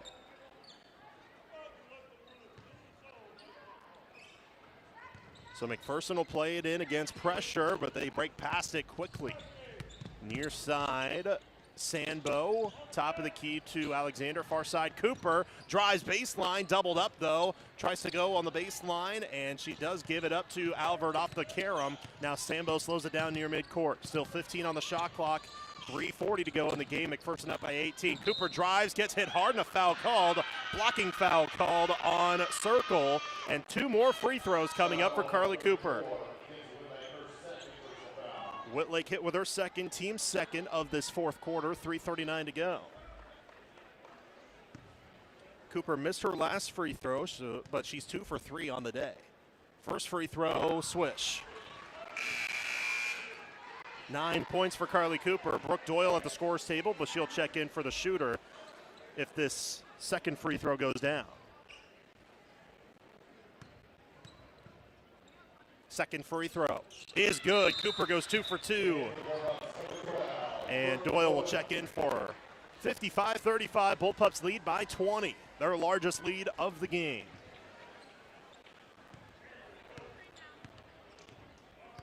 Here comes Circle the other way. Fitzwilliams between the rings. Looking for a screen, doesn't quite get one. Tries to weave through. Held up well by Alexander. She fakes, fools Alexander, but misses the shot on the run. Rebounded by Doyle. McPherson with it back up by 20 with 3:20 remaining. Alexander guarded well by Fitzwilliams, where you could hear the shouting match, but an offensive foul called on Alexander for pushing her away. You're allowed to do that if you're the ball handler. It wasn't a push-off. She was moving her arm away. You're totally allowed to do that. But they set a foul, and the other way it will go on the foul on Alexander.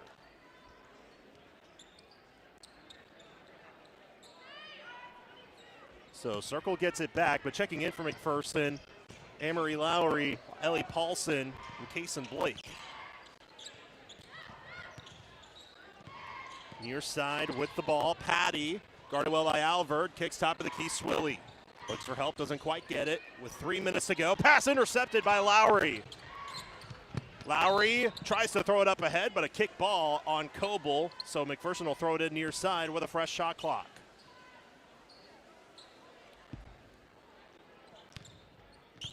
2:50 to go.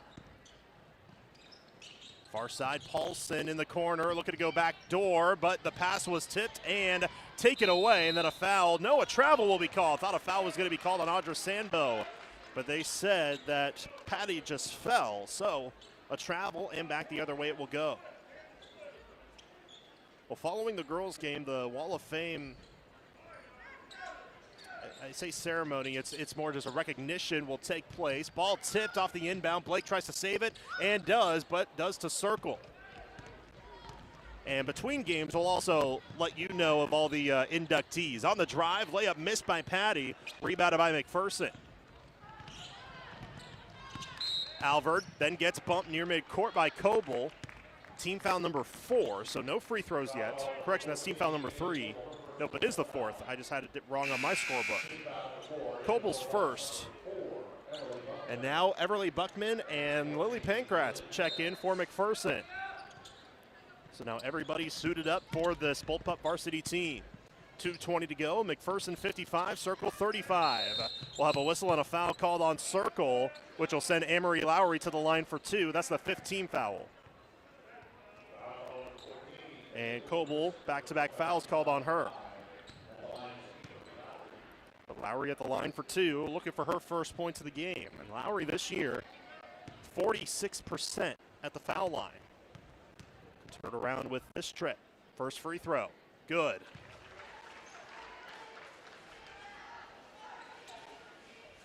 Make Lowry the 9th different Bullpup to score today. Audra Sandbo, Everly Buckman, Lily Pankratz, the other 3 just have not scored yet. But of course, Pankratz and Buckman just checked in. Second free throw misses, rebounded by Circle.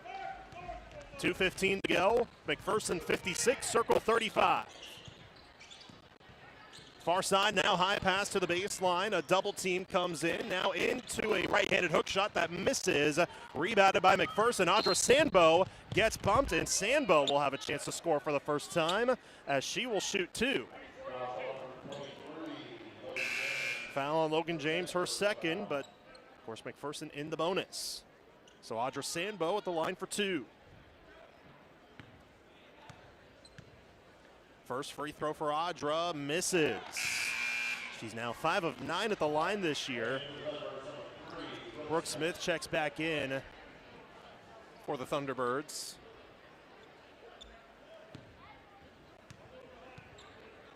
One more free throw, and good. The 10th different Bullpup to score. Audra Sandbo gets the second free throw to fall. 2 minutes to go, McPherson up by 22. Patty high pass into Smith, turns, shoots, misses. Rebound, tap back, Lowry gets it on the run. Lowry stops, turns, shoots, misses. May have been blocked, rebounded by Circle. Thunderbirds the other direction. Here comes James, high pass is tipped in, taken away by Sandbo this time. Sandbo has Buckman, pass into Buckman, just a little overthrown and out of bounds. Tried to get past this cutting Swilly, that being the defender for Circle. She didn't get a fingertip on it, but that presence was just enough for it to be overthrown. 90 seconds to go, though, so with this, barring a miracle comeback, McPherson will now move to 4-1 in league play. High pass over the head of Coble and out of bounds, so back to McPherson. And because the win would put McPherson 4-1 in league play, they're tied with Mulvane and Bueller for the top spot at 3-1 in the league, but they're not playing today, just McPherson and Circle, so McPherson would be number 1 in the league. 1:10 to go, McPherson with the ball. Pankratz has her pass tipped, it finds Paulson. Sandbo far side to Lowry.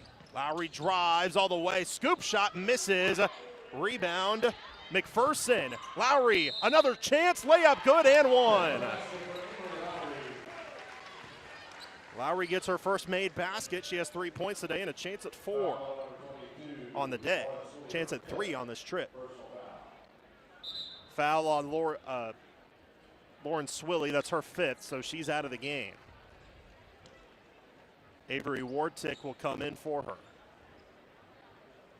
Circle will drop to 5-7 on the year, 2-3 in league play. Both of these teams play on Tuesday, and then their midseason invitationals are the week following. As the free throw is good for Lowry. Of course, McPherson has the Mid-America Classic, the 29th through the 31st. They'll play at home against El Dorado on Tuesday with a 7:30 tip-off because the boys don't play that day because they prepare for the McPherson Invitational being played this upcoming Thursday through Saturday.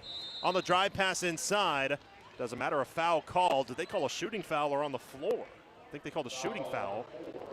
Foul on Everly Buckman, her first, team's fourth of this fourth quarter. First free throw misses wide right for Haley Coble. But Circle will play Wichita Collegiate at home on Tuesday. Their next league game is at home against Winfield on February 13th. Second free throw is good.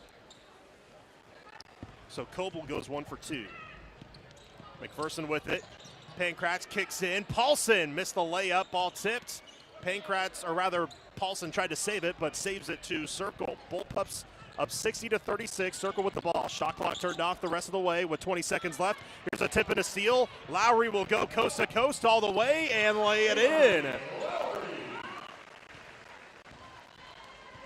Circle the other direction. Pass tip by Buckman. She gets the steal. Up ahead. Lowry will drive inside and score again. And that will do it. McPherson will come away with the win. They are now number 1 in Division III of the Ark Valley Chisholm Trail League. Final score, McPherson 64, Circle 36. Bullpup Locker Room Show coming up after this. This is McPherson High School basketball for the Midway Motors broadcast booth on KMCP. Coverage of Bullpup basketball continues next with the Bullpup Locker Room Show. Stay tuned as we name tonight's play and player of the game. The McPherson Bullpups play on 98.9 and 1540 KMCP. Hey Bullpup fans, want to make a real difference in McPherson? Join the Bullpup Booster Club today. The Bullpup Booster Club proudly supports all student programs and activities, helping our teams, clubs, and organizations succeed. Your membership helps fund uniforms, equipment, and so much more for our students. By supporting the Booster Club, you're backing all of the Bullpups. Visit bullpupbooster.com to join today. Together, we're stronger. Go Bullpups! The hub where good times spin. Break up and up where dreams begin. Food and bake just for you. The hub's the place for something true. Hey, it's Sammy from the Hub Brick Oven and Brewery, inviting y'all to join us in Mound Ridge. The station, Coffee and Bakery, is open at 7:30 a.m. Monday through Saturday for all your coffee, bakery, and ice cream fixes. Don't forget to try one of our delicious appetizers. Our brick oven is fired up from 11 a.m. to 9 p.m. Monday through Saturday. Come get your grub at the Hub. Hello, I'm Gloria Schrader, a proud McPherson parent and grandparent who believes that teamwork is key to reaching our goals. Working in the claims department at Farmers Alliance, I love seeing our company unite to support our policyholders through tough times. Being a part of a team that helps people rebuild their lives is as awesome as a victory in the big game. At Farmers Alliance, we're excited to be part of this amazing community and thrilled to cheer on all our local teams to success. Ring in the new year with 120 days of MTC Fiber Internet for free. Make faster internet your easiest resolution by visiting mtcforme.com/get fiber now, calling 877-216-9951, or stopping by one of our offices in Little River, Lyons, Marquette, McPherson, or Sterling. New year, new internet with MTC Fiber Internet. 98.9 and 1540 KMCP. Welcome to the Bullpup Locker Room Show as the McPherson girls win 64-36. The Wall of Fame induction ceremony is going on as we speak, which we'll introduce to you in between games. But if you're watching on the video stream, you can see them all going onto the floor right now. But talk about this girls game real quick as McPherson won. Again, final score 64-36. McPherson advances or improves to 5-6 on the year and now 4-1 in league play as the Bullpups are now in first place in the Ark Valley Chisholm Trail League in Division III. after improving to 4-1 in league play. Circle falls to 5-7 on the year, now 2-3 in league play. McPherson's leading scorer was Riley Whitfield with 23 points, shooting 7 of 7 on the floor, 6 for 6 on threes, and also 3 for 4 at the free throw line. So she was absolutely tremendous here today to help the Bullpups get a victory. 8 points for Amory Lowry, 7 for Brooke Doyle, 5 apiece for Jersey Alexander and Marin Sambo, 2 for Piper Alvord, and 1 from Audra Sambo, 1 for Kaysen Blake. Carly Cooper with 10 points. I don't remember if I mentioned that, which those 10 points are a career high as well. For Circle, their leading scorer was Haley Coble with 9 points, shooting 3 of 9 on the floor. She had 6 rebounds as well. 7 points for Brooke Smith, 6 for Bria Fitzwilliams, 5 for Brooklyn Patty, 4 for Mackenzie Whitlake, 3 for Willow Oliver, and 2 for Lauren Swilly. So McPherson uses a tremendous end to the first quarter and all the way to the end to get the victory here tonight for the Bullpups by a final score of 64-36. We'll go ahead and give you the Hub Brick Oven play of the game and the People's Bank and Trust player of the game. First off, the play of the game for McPherson was the 3 made by Whitfield to end off the third quarter to put McPherson up by quite a bit, especially that was kind of a scramble play, but she was able to hit the long shot to be able to put McPherson up by quite a bit more. So that'll be the Hub Brick Oven play of the game. Get your grub at the Hub, located at 100 South Christian in Mountain Ridge. The Hub Brick Oven, famous for their brick oven pizza. Also, she will also be our People's Bank and Trust player of the game because 23.6 rebounds. My goodness, Riley Whitfield with a new career high. She is the People's Bank and Trust player of the game. People's Bank and Trust with 21 locations across Kansas. This is People's Country. When we return, we'll break down all of the Wall of Fame inductees for McPherson High School as we are currently in between games. So we'll break down all of those for you as they've already honored quite a bit, but there's quite a few inductees. They'll also honor the state championship teams from this past season, including the boys basketball team that won last year. So we'll break those down for you coming up when we return. You're listening to Bullpup Basketball from the Midway Motors broadcast booth on KMCP. KMCP. More of the Bullpup Locker Room Show is next. Listen all season for McPherson Bullpups basketball on Ad Astra Radio. 98.9 and 1540 KMCP. The McPherson Bullpups play here. With NextTech Wireless, get truly unlimited data as low as $40 a month. And get the latest devices like the iPhone 17 on us.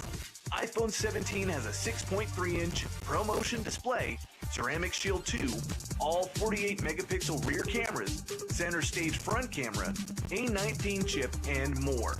NextTech Wireless, celebrating 20 years of connecting Kansans. At Mid-Kansas Credit Union, we live by our motto, grounded in the past, growing for the future. We are a full-service credit union with offices in Mountain Ridge and Bueller. Mid-Kansas Credit Union would like to wish all the athletes the best of luck as they compete this season. This is Derek Fees with APAC Kansas Shears Division. You know we do big projects, but we also want you to know we can help you with parking lots, driveways, and other projects at your home or business. Asphalt or concrete, we're here to help. Call APAC today at 620-662-2112. Take your game to the next level at McPherson College, home to KCAC champions and AIA All-Americans and champions of character. McPherson College is a growing campus with expanded athletic facilities, updated dorms, and a new student center opening in 2025.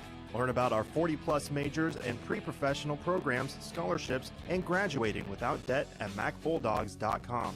Your journey to greatness starts here. It's a great day to be a Bulldog. If you can't remember the last time you reviewed your insurance, you're not alone. Alliance Agency Inc. and Buckeye Insurance Group work together to make sure you are properly covered. Call the friendly, knowledgeable staff of Alliance Agency Inc. at 620-241-0213. They'll provide service that exceeds expectations and coverage that meets your needs.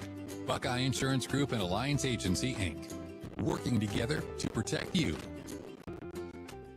98.9 and 1540 KMCP. Welcome back in to the McPherson Roundhouse as we are currently in between games for the Wall of Fame induction ceremony as we speak. Well, as promised, we'll talk about those Wall of Fame inductees as they are being announced, as that is getting towards the tail end right now, but still a lot of new inductees this year. So just kind of looking through all of the Wall of Fame inductees, which we'll list them out basically on how they are listed on the program. So not quite, no order of favoritism or anything, or by any, not listed by anything, just all by what we see in the program. So the first one that we see, Addison Chapman, who was a softball player, class of 2025, member of the state title team from last year when they finished undefeated in the 4A in softball, I should say. She was an all-state pitcher for 3 years in a row, or she was an all-state softball player for 3 years in a row. She was the Max Preps Kansas Softball Player of the Year and the Sports in Kansas 4A Softball Player of the Year as well. She also was part of the track team, and in her freshman year was a member of the, or was a record holder in the 4x100 meter relay team. So an all-around terrific student athlete. Bree Pickerel, who was part of All-State Choir in the KMEA and All-District Honor Choir in the SCKEMA class of 2025, also participated in swimming in her senior year and was 8th place in state in the 4-1A swimming in the 500 freestyle. Jace Kinnaman, who was a class of 2019 graduate, who was a terrific member of the football program for McPherson High School, and in fact still has many career records for McPherson High School football. The career leading rusher with 3,333 rushing yards, career rushing touchdown record holder with 53, career rushing single season rushing yards record holder with 1,794 yards, single season rushing touchdown record holder with 36, second most total points in a season with 226, tied for second for total touchdowns in a career with 54, and 37 total touchdowns in a season, which is second most in school history. His senior year, he was a first-team All-State running back. Hayden Hoxie, who was a junior in 2024, was a Class 4-1A midfielder of the year in the state of Kansas in soccer and was first-team All-State as well. He was also part of the boys basketball team that won the state title in 2024, but he was also the boys soccer player of the year by Catchit, Kansas from the Wichita area. Sierra Rawson, a class of 2025 graduate who was a 4A state wrestling champion this past season in her senior year. She was also first-team All-League wrestler in her weight class in her sophomore, junior, and senior year. She has 100 career wins, which is the most in McPherson High School girls wrestling history. 79 career wins via fall, which is also a school record. Bennett Cromwell and Gavin Christensen, classes of 2025. They were state forensics champions in duo interpretation in 2023 and 24. And in 2025 was a member of the state forensics championship team as well. Brody Seidel, class of 2025, first team All-State in baseball his senior year, also All-League in baseball in his junior and his senior year, was a All-State game participant by the Kansas Association of Baseball Coaches, which he was represented by the president of the Kansas Association of Baseball Coaches, that being head coach for McPherson, Heath Gerstner. He came out on the floor with Brody tonight. He was also part of the team that finished in third place in state this past year for the baseball team. Jordan James, a class of 2008 graduate who was first team All-League in basketball, member of the 5A state championship team in 2008, was part of the KBCA All-Star team, first team All-State basketball by the Wichita Eagle, and second team All-State in all class by the Wichita Eagle. In her senior year, was also Max Preps Kansas basketball Big Six. In her collegiate career, she started her career at Barton Community College, where as a freshman, she earned all Jayhawk Conference honorable mention and Region 6 honorable mention. She then went on to play at John A. Logan College, and in her sophomore year was the Great Rivers Athletic Conference first-team honoree. Then played Division I basketball at Northwestern State University, located in Louisiana, where she was the Newcomer of the Year and the Southland Conference honorable mention her junior year. Also played there her senior year, where she was third-team All-Conference in the Southland Conference. Florence Hall, class of 2025, who was 4A state speech champion in original oration, 4A state speech in fourth place in do-it interpretation in his senior year, was also a drum major in the MHS marching band in his junior and senior year, was also a member of the 4A state speech championship team in his sophomore and junior year and senior year at McPherson. Zach Phillips, who was a 4A state forensics champion in informative speaking in his senior year, class of 2025, member of the state speech team, was also Educators Rising Ethical Dilemma regional champion, Educators Rising Ethical Dilemma state champion, and was also a student feature in Kansas Thespians, and was a national qualifier in the NCFL in original oratory. Was also the co-captain of the MHS forensics team his senior year. Gabe Pyle, who was the Mr. Kansas basketball this past year and a member of the last two state championship teams in his junior and senior year, where he was the leading scorer in both teams. He's now playing at Hutch Community College. Was also Player of the Year in the Ark Valley Chisholm Trail League in Division III in both his junior and senior year.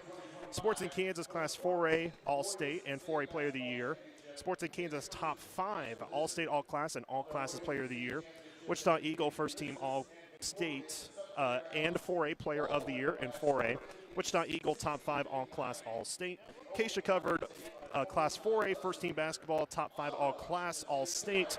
KBCA Class First Team All-State All-Star Game participant, as I mentioned, Mr. Kansas Basketball, and a member of course, the back-to-back state championship team. Not only that, but made the game-winning shots in the quarterfinal and the semifinal round in the state tournament in Salina this past March. And, I talked to him about it afterwards, especially in the, when he was a manager on the baseball team. He said it's something he could have never even dreamed about. But he also has a lot of records under his belt with that, and is tied for the most points in a single game in McPherson High School basketball history with 44 points. In that game, he hit 11 three-pointers, which is a school record. And he has the fifth most career points in school history with 1,186. Moving on to Haley Hageman, first-team All-State softball in her senior year, class of 2025. Also in 2024 and 2023 was first-team All-State. 23 and 25 as a catcher, 24 as an infielder. Was also the MHS softball MVP in her junior year. Last year was member of the undefeated state championship team and was named the most inspirational player on the team. She was also a member of the 4A sub-state championship volleyball team for McPherson High School, where she was a second-team all-league volleyball player. The 200-yard freestyle relay team in 2022 in girls swimming of Claria Williams, Marissa Piercy, Kirsten Trost, and Danica Brunk, who are school record holders with a time of 1 minute 41.23 seconds, and were also state champions in the 1 through 5A championship in 2022. And then lastly, but certainly not least, MHS head girls basketball coach from 1992 to 2005, Scott Schaefer, who won 4 state titles and had 12 state tournament appearances, 9 Final Fours, 3 runners-up, 2 fourth-place finishes. He won 9 league championships, both in the Ark Valley League and the Ark Valley Chisholm Trail League, 12-time League Coach of the Year, 4-time Class 5A Coach of the Year in the state, the Kansas All-Class Coach of the Year in 1998. And with a combined record in his 13 years in McPherson of 272 and 43. In basketball, he also coached at 6 additional schools in Nebraska, Iowa, Colorado, Kansas, and Missouri, with a career record of 649 wins, 288 total losses. Schools other than MHS had 4 state tournament appearances and 3 top 3 finishes. He holds a record for most victories in a season at 4 schools, records for victories in a career at 2 schools. He was also a head girls track and field coach from 1991 to 2005, where he helped the Bullpups win the state championship in 1991 and 1992. Also, top 3 team finishes in 11 of 15 years with McPherson High School girls track, 13 league titles, 149 individual state medalists. He was also an assistant boys basketball coach from 1990 through 1992, where he won 2 state titles there. So that's a full list of the inductees in the Wall of Fame at McPherson High School. And then also they honored the 4 state championship banners that will hang from the roundhouse once they are ready for the scaffolding to be on the new roundhouse floor. But those include the Class 4A 2 Speaker Debate 2025 state champions, Class 4A Speech 2025 state champions, the Class 4A Softball undefeated state champions, and the Class 4A Boys Basketball state champions as well. But there likely will be more inductees, not of course this year, but next year, because it was announced today that the 4 speaker debate team for McPherson High School are state champions. The affirmative team of Stephanie Fonseca and Every Unruh, the negative team of Brenna Sullivan and Anne-Marie Holmes, and alternates Landon Davis and McKenna Paul, they are state champions as well. So their banner will hang from the roundhouse, and they will be honored more than likely in the Wall of Fame ceremony next year. So, hey, bear that in mind moving forward. Well, all of those ceremonies have since come to an end, and we are about to begin the pregame festivities for the boys basketball game, which still will tip off in about 15 to 20 minutes here at the roundhouse. But we'll have more of that coming up after this as the Midway Motors drive to the game begins right now for the boys basketball matchup. We are back after this from the roundhouse. You're listening to McPherson High School basketball from the Midway Motors broadcast booth on KMCP. You're on the Midway Motors Drive to the Game. Streaming online at adastraradio.com and on the Ad Astra Radio app. The McPherson Bullpups play on 98.9 and 1540 KMCP. Here's a bright idea. Don't get a mullet. If you're not sure why, ask the nearest responsible adult. Let's all agree that some things are best left in the past, like getting internet through copper cable. Instead, get IdeaTek high-speed fiber internet. Modern, fast, and reliable. Progress happens when we leave worse stuff in the past. Stuff like cable internet and mullets. Progress, another bright idea for IdeaTek. Get fast, modern IdeaTek internet at ideatech.com. Hi, this is Lucas Raleigh with Raleigh Insurance. If you're thinking about shopping your business's insurance, let us do the shopping for you with our newly expanded markets and carriers. As an independent agency, we've been working with large commercial accounts to small family businesses across Kansas for over 50 years. Check out raleighinsurance.biz, see me in Little River, or stop by Raleigh Insurance in Inman or Lyons today. Since 1965, your choice for home, auto, farm, and commercial insurance. Raleigh Insurance. Get your free quote today. We all have to pay taxes, but a tax diversification strategy can help you keep more of your money and help manage your long-term tax impact. Call Ameriprise Financial Advisor Glenn Snell at 620-504-5062 today. Office is located at 223 South Main Street, McPherson, Kansas. Ameriprise Financial, Inc. does not offer tax or legal advice. Consult with a tax advisor or attorney. Ameriprise Financial Services, LLC, member FINRA and SIPC. The new Renke E3 uses high-strength steel because it's tried and true.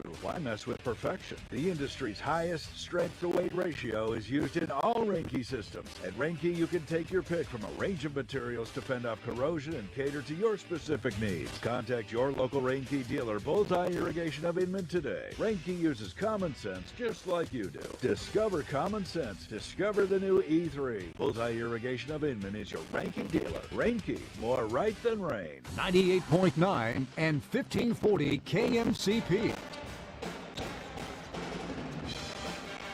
Welcome back to the McPherson Roundhouse as the Bullpups get ready to take on the Circle Thunderbirds in this boys basketball matchup with studio engineer Sherry Bruce, live stream coordinator Jeremy Snap. This is Lane Gillespie. Thanks again for tuning in and sticking with us, especially with all the technical issues we were having earlier. Hopefully those are pretty much done and dealt with, and we can get on moving forward to the rest of today. McPherson boys enter 5-5 on the year, 3-1 in league play. That 3-1 record in league play puts them tied for the top spot with Bueller. A win today would give them sole possession of the number 1 spot in the Howard Valley Chisholm Trail League Division III standings in boys basketball. Circle, on the other hand, 3-8 on the year, 1-3 in league play. They're currently on a 4-game losing streak as we speak, as they fell last night to Sunrise Christian Academy 69-46. On the flip side, McPherson started 2-5 on the year. They are now winners of 3 games in a row and are looking to extend that here today before moving on to the McPherson Invitational Tournament, which will begin on Thursday in this building, where the Bullpups will take on Blue Valley. Now, McPherson is the number 6 seed in the 8 teams in the McPherson Invitational. They'll take on Blue Valley in the first game. Then they'll take on either St. James Academy or Bishop Carroll in the second game on Friday, but obviously we won't know which one until McPherson's and that game is final. But that game on Thursday will be at 7:45. First things first, though, want to end off this part of league play on a high note as they defeated Winfield 71-55 on Tuesday, and in that game they had a season-high 71 points. They shot 56% on the floor. Just about everything was working out for them offensively. 10 steals, 14 turnovers forced for them, and a stat that I've kind of heard about before but never really used, but I kind of want to start using. They had 12 stocks in that game. What's a stock?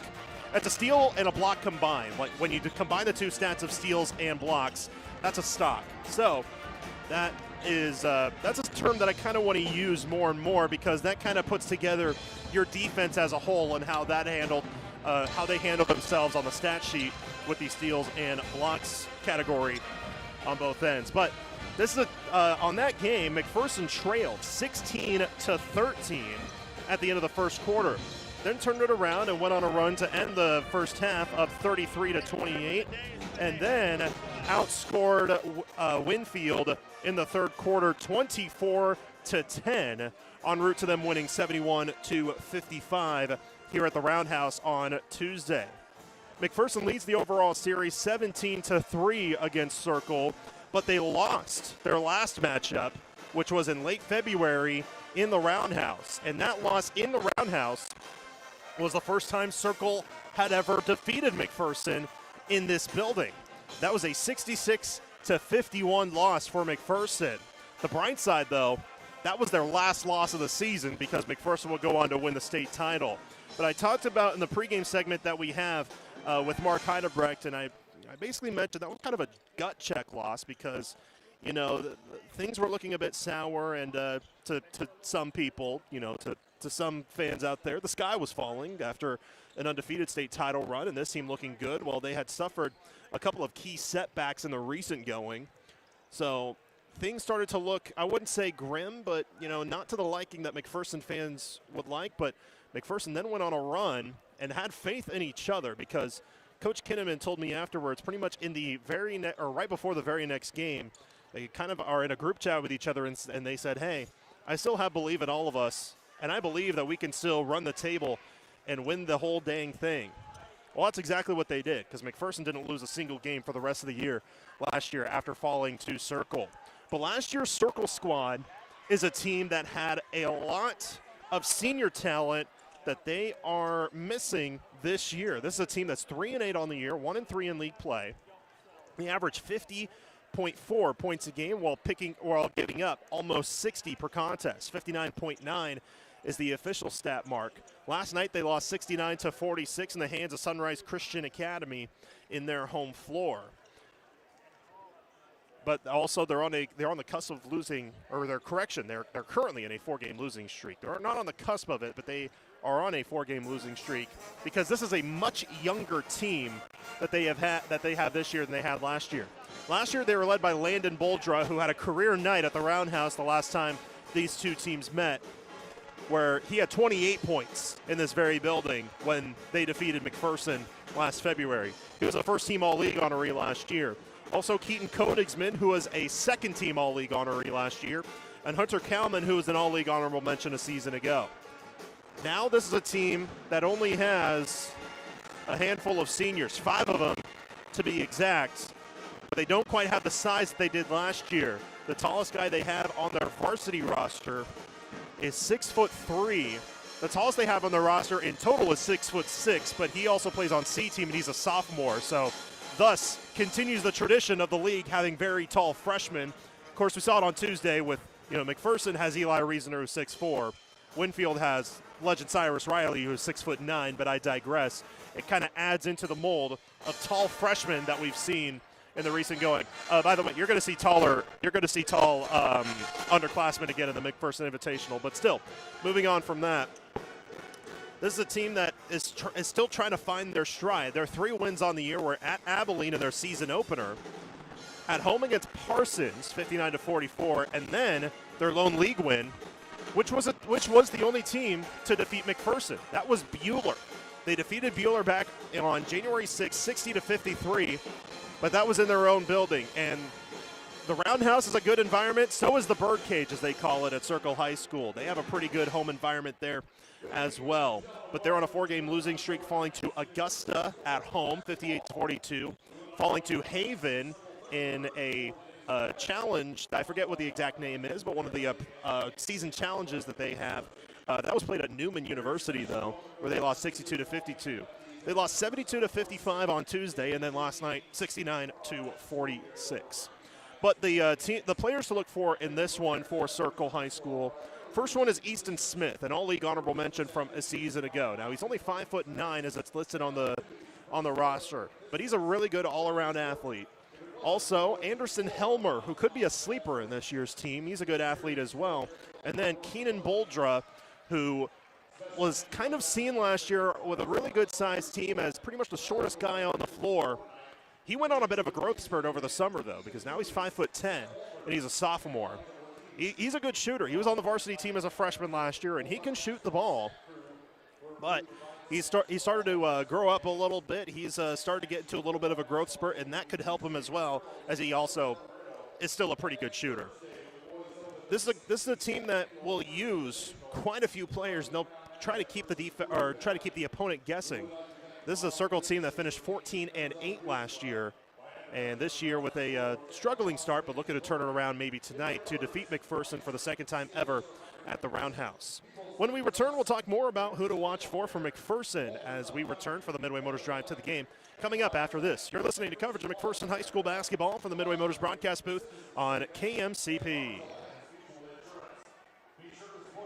More of the Midway Motors Drive to the Game coming up. Midway Motors in McPherson, Newton, Hutchinson, and Hillsboro. For every mile of life. Your home for the McPherson Bullpups is 98.9 and 1540 KMCP. At Pleasant View Home, we believe memory care should feel like home. That's why our memory care unit offers private rooms, a secure courtyard, and 24/7 care from staff trained in Alzheimer's and dementia support. Residents enjoy full lives guided by their own choices with daily activities designed just for them. We don't just care, we honor the person behind the memory. Come see the difference at Pleasant View Home in Inman. Whether you need annual HVAC maintenance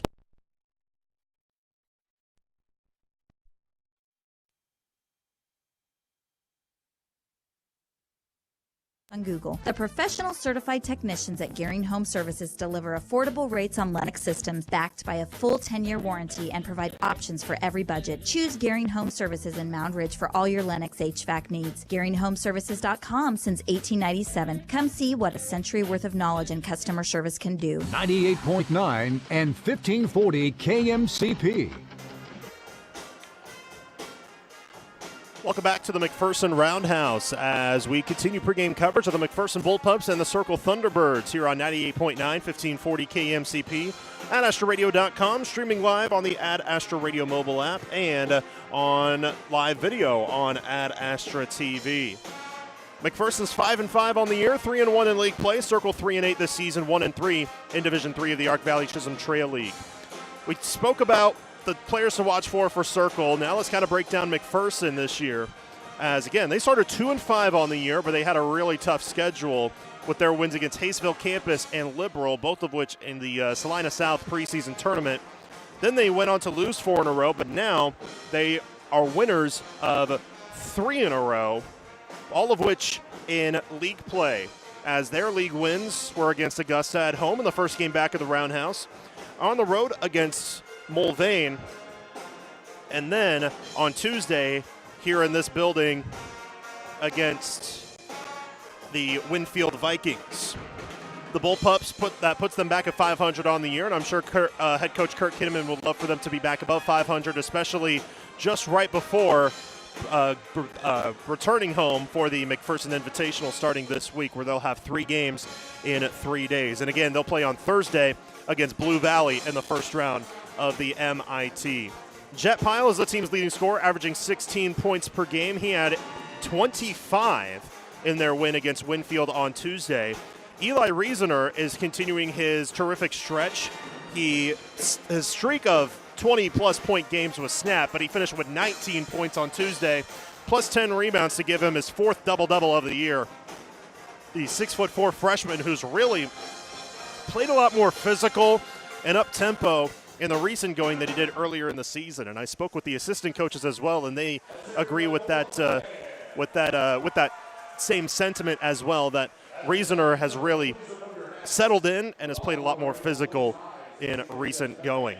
When we return, we will give you the starting lineups and tip-off of this game. You're listening to Bullpup Basketball from the Midway Motors broadcast booth on KMCP.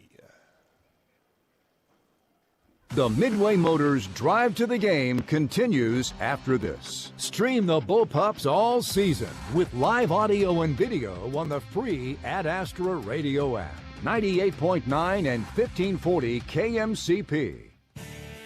Looking for your next ride? This is Jason. Come see me at McPherson Car Connection, where you'll find quality used vehicles you can trust. McPherson Car Connection. Stop by today for a quick, no-hassle, enjoyable car buying experience. McPherson's newest lunch and dinner spot is here. The Boiler House at 1725 East Euclid on the edge of the McPherson College campus serves fresh salads, sandwiches, and wraps, plus drinks for everyone. Open weekdays from 11 to 2, 4:30 to 8. Calling all future Tigers. Central Christian College of Kansas is recruiting athletes in every sport who want more than just a roster spot. At Central, you'll find competitive athletics, tight-knit teams, supportive professors, and a campus community that feels like home. Ready to play with passion and purpose? Ready to be a part of something bigger? Learn more and connect with coaches now at ccctigers.com. Central Christian College. Be a Tiger. 98.9 and 1540 KMCP.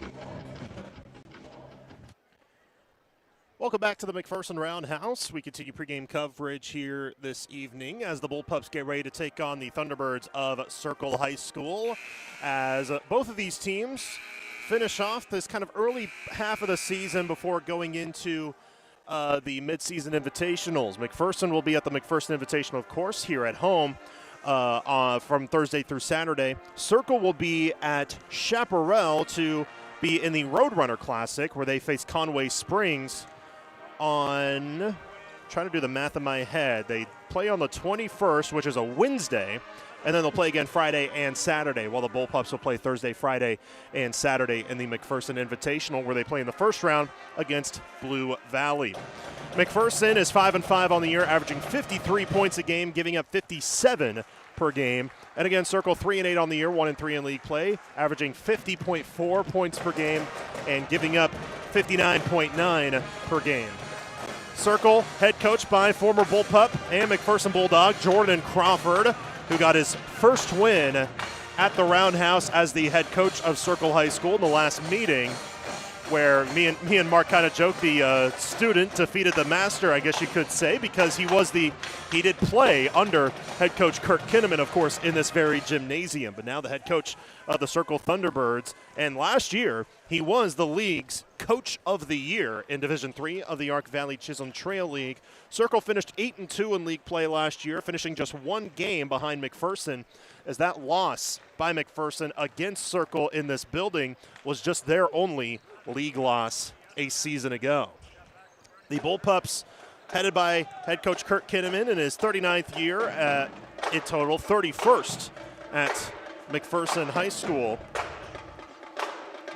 And no doubt about it, he'll be a Hall of Famer once his career is said and done, which he said, earlier on, I believe he said on Tuesday. Some ask him, hey, how long are you gonna, keep doing this? How long are you gonna keep going for? And he says, when the day comes that when I walk into this building and I don't feel excited, that's when I'm gonna hang him up.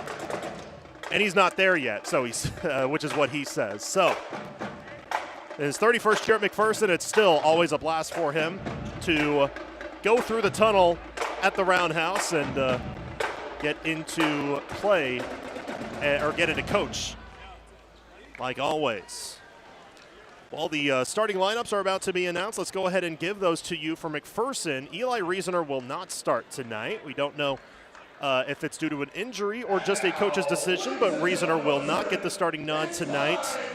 While the starting lineup for McPherson will be the following: 6'3" senior Cade Strathman, 6'2" senior Jet Pyle, 5'10" junior Ashton Malm, 6'3" senior Paxton Ingalls, and 6' junior Cole Cooper. So again, for McPherson, those will be Strathman, Pyle, Malm, Ingalls, and Cooper.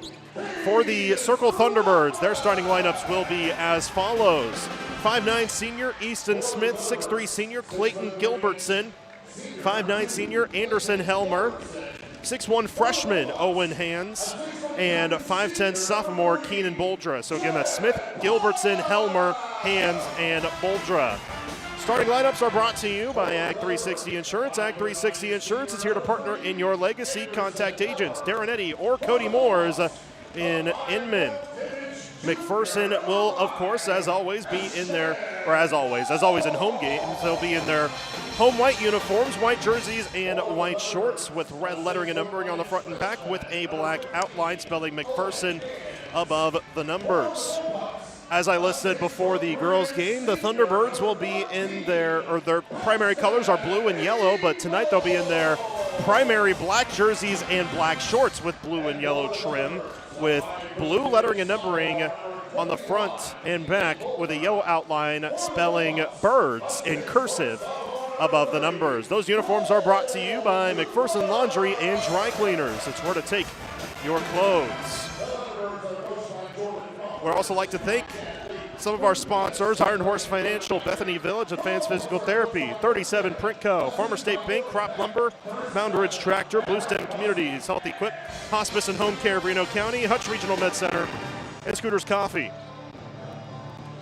McPherson versus Circle. The last time these two teams met in this gymnasium, it was the Thunderbirds getting the best of the Bullpups, 66-51.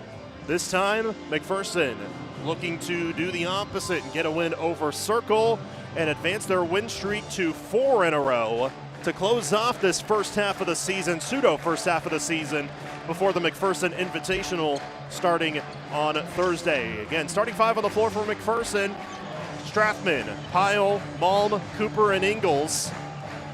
For the Thunderbirds, Smith, Gilbertson, Helmer, Hands, and Boldra.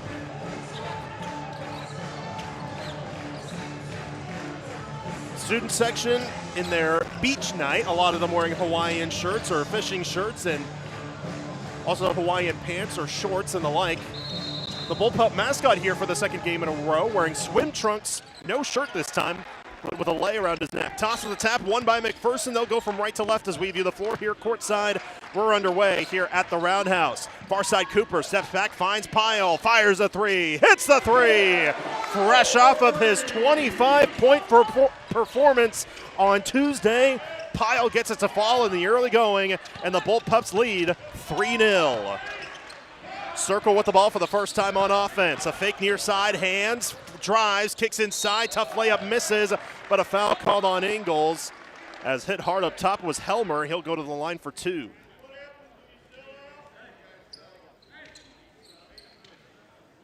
And Paxton will be called for the foul, but the officials are going to check on Helmer as he was kind of looking at his face or on his head, and yep, he's going to talk to the training staff, and they're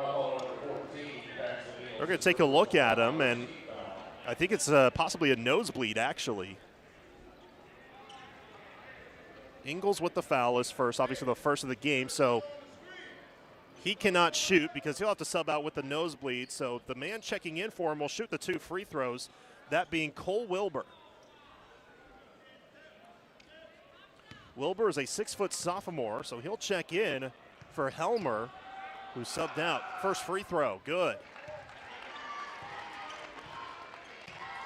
So 3-1 McPherson. Wilbur with a chance to make it 3-2. 7:28 to go first quarter in this boys basketball matchup. The Bullpup girls won earlier, 64-36. Second free throw good as well for Wilbur. He goes 2 for 2 after coming in for Anderson Helmer. So that'll work out to put the Thunderbirds on the board. Pyle finds Malm right wing, fakes, drives, hop step, shoots, misses, but ball tipped out of bounds off of Circle. It'll stay with McPherson. Shot did not hit rim. 21 on the timer when McPherson plays it in. Strathman will do so, scanning the floor, looking now deep inbound. What do we have here? Do we have a 5-second or a foul? We have a foul called on Cole Cooper. I was going to say, if that was a 5-second, that was a 5-second that went through 3.5 seconds, but nope, it was a foul on McPherson, on Cole Cooper. So already 2 fouls on McPherson. That's Cole's first. So Circle with the ball. Gilbertson drives all the way. Floater over Strathman is good. And immediately Coach Kinnaman goes to the bench and says, Eli, come in. So he'll go to the scores table. 4-3 Circle. 1 minute in. Malm drives, shoots from 14 and hits. Malm had a great game on Tuesday. He had 13 points, just 2 shy of a career high. And he gets his day started as the pass into the backcourt goes off the leg of Gilbertson and an over and back call. So a turnover will give it back the other way. And now the freshman Eli Riesener will check in for McPherson for Paxton Ingles. So McPherson will have the ball in the forecourt. 6:39 to go in the first quarter. Pups up 5-4 on offense.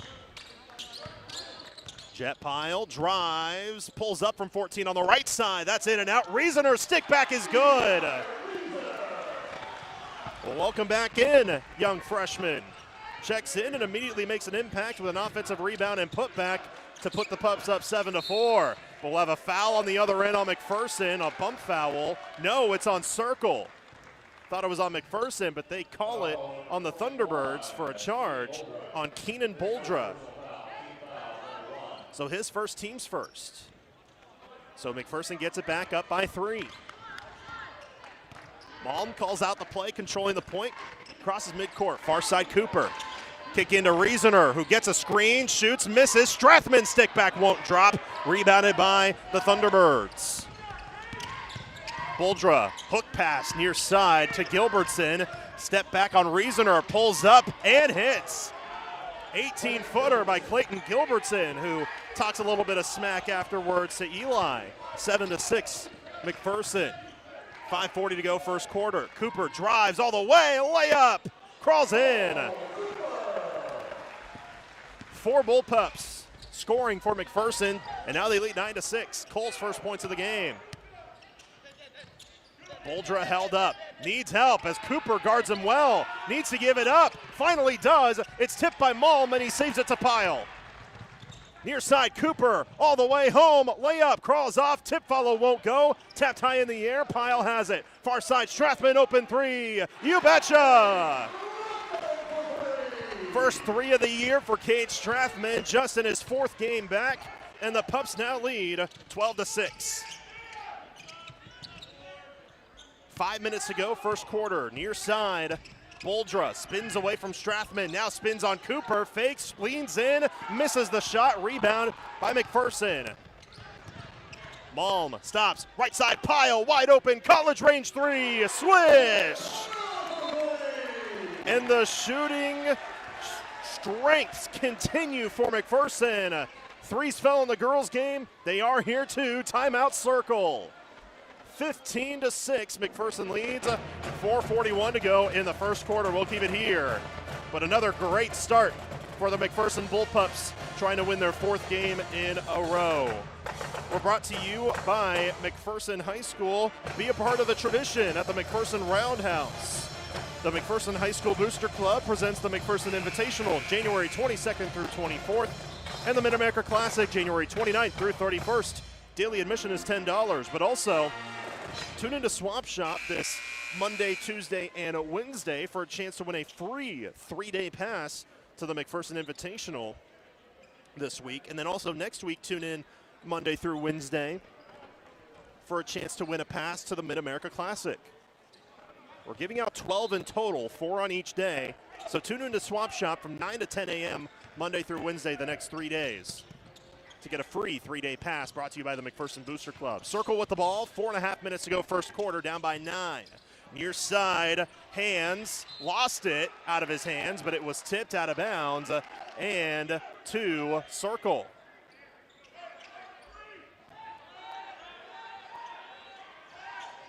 We'll play it in near side. A spin by Gilbertson. Tough shot up, misses. Rebound, Strathman or Harrison almost had it. Out of bounds off the foot of a T-Bird into McPherson.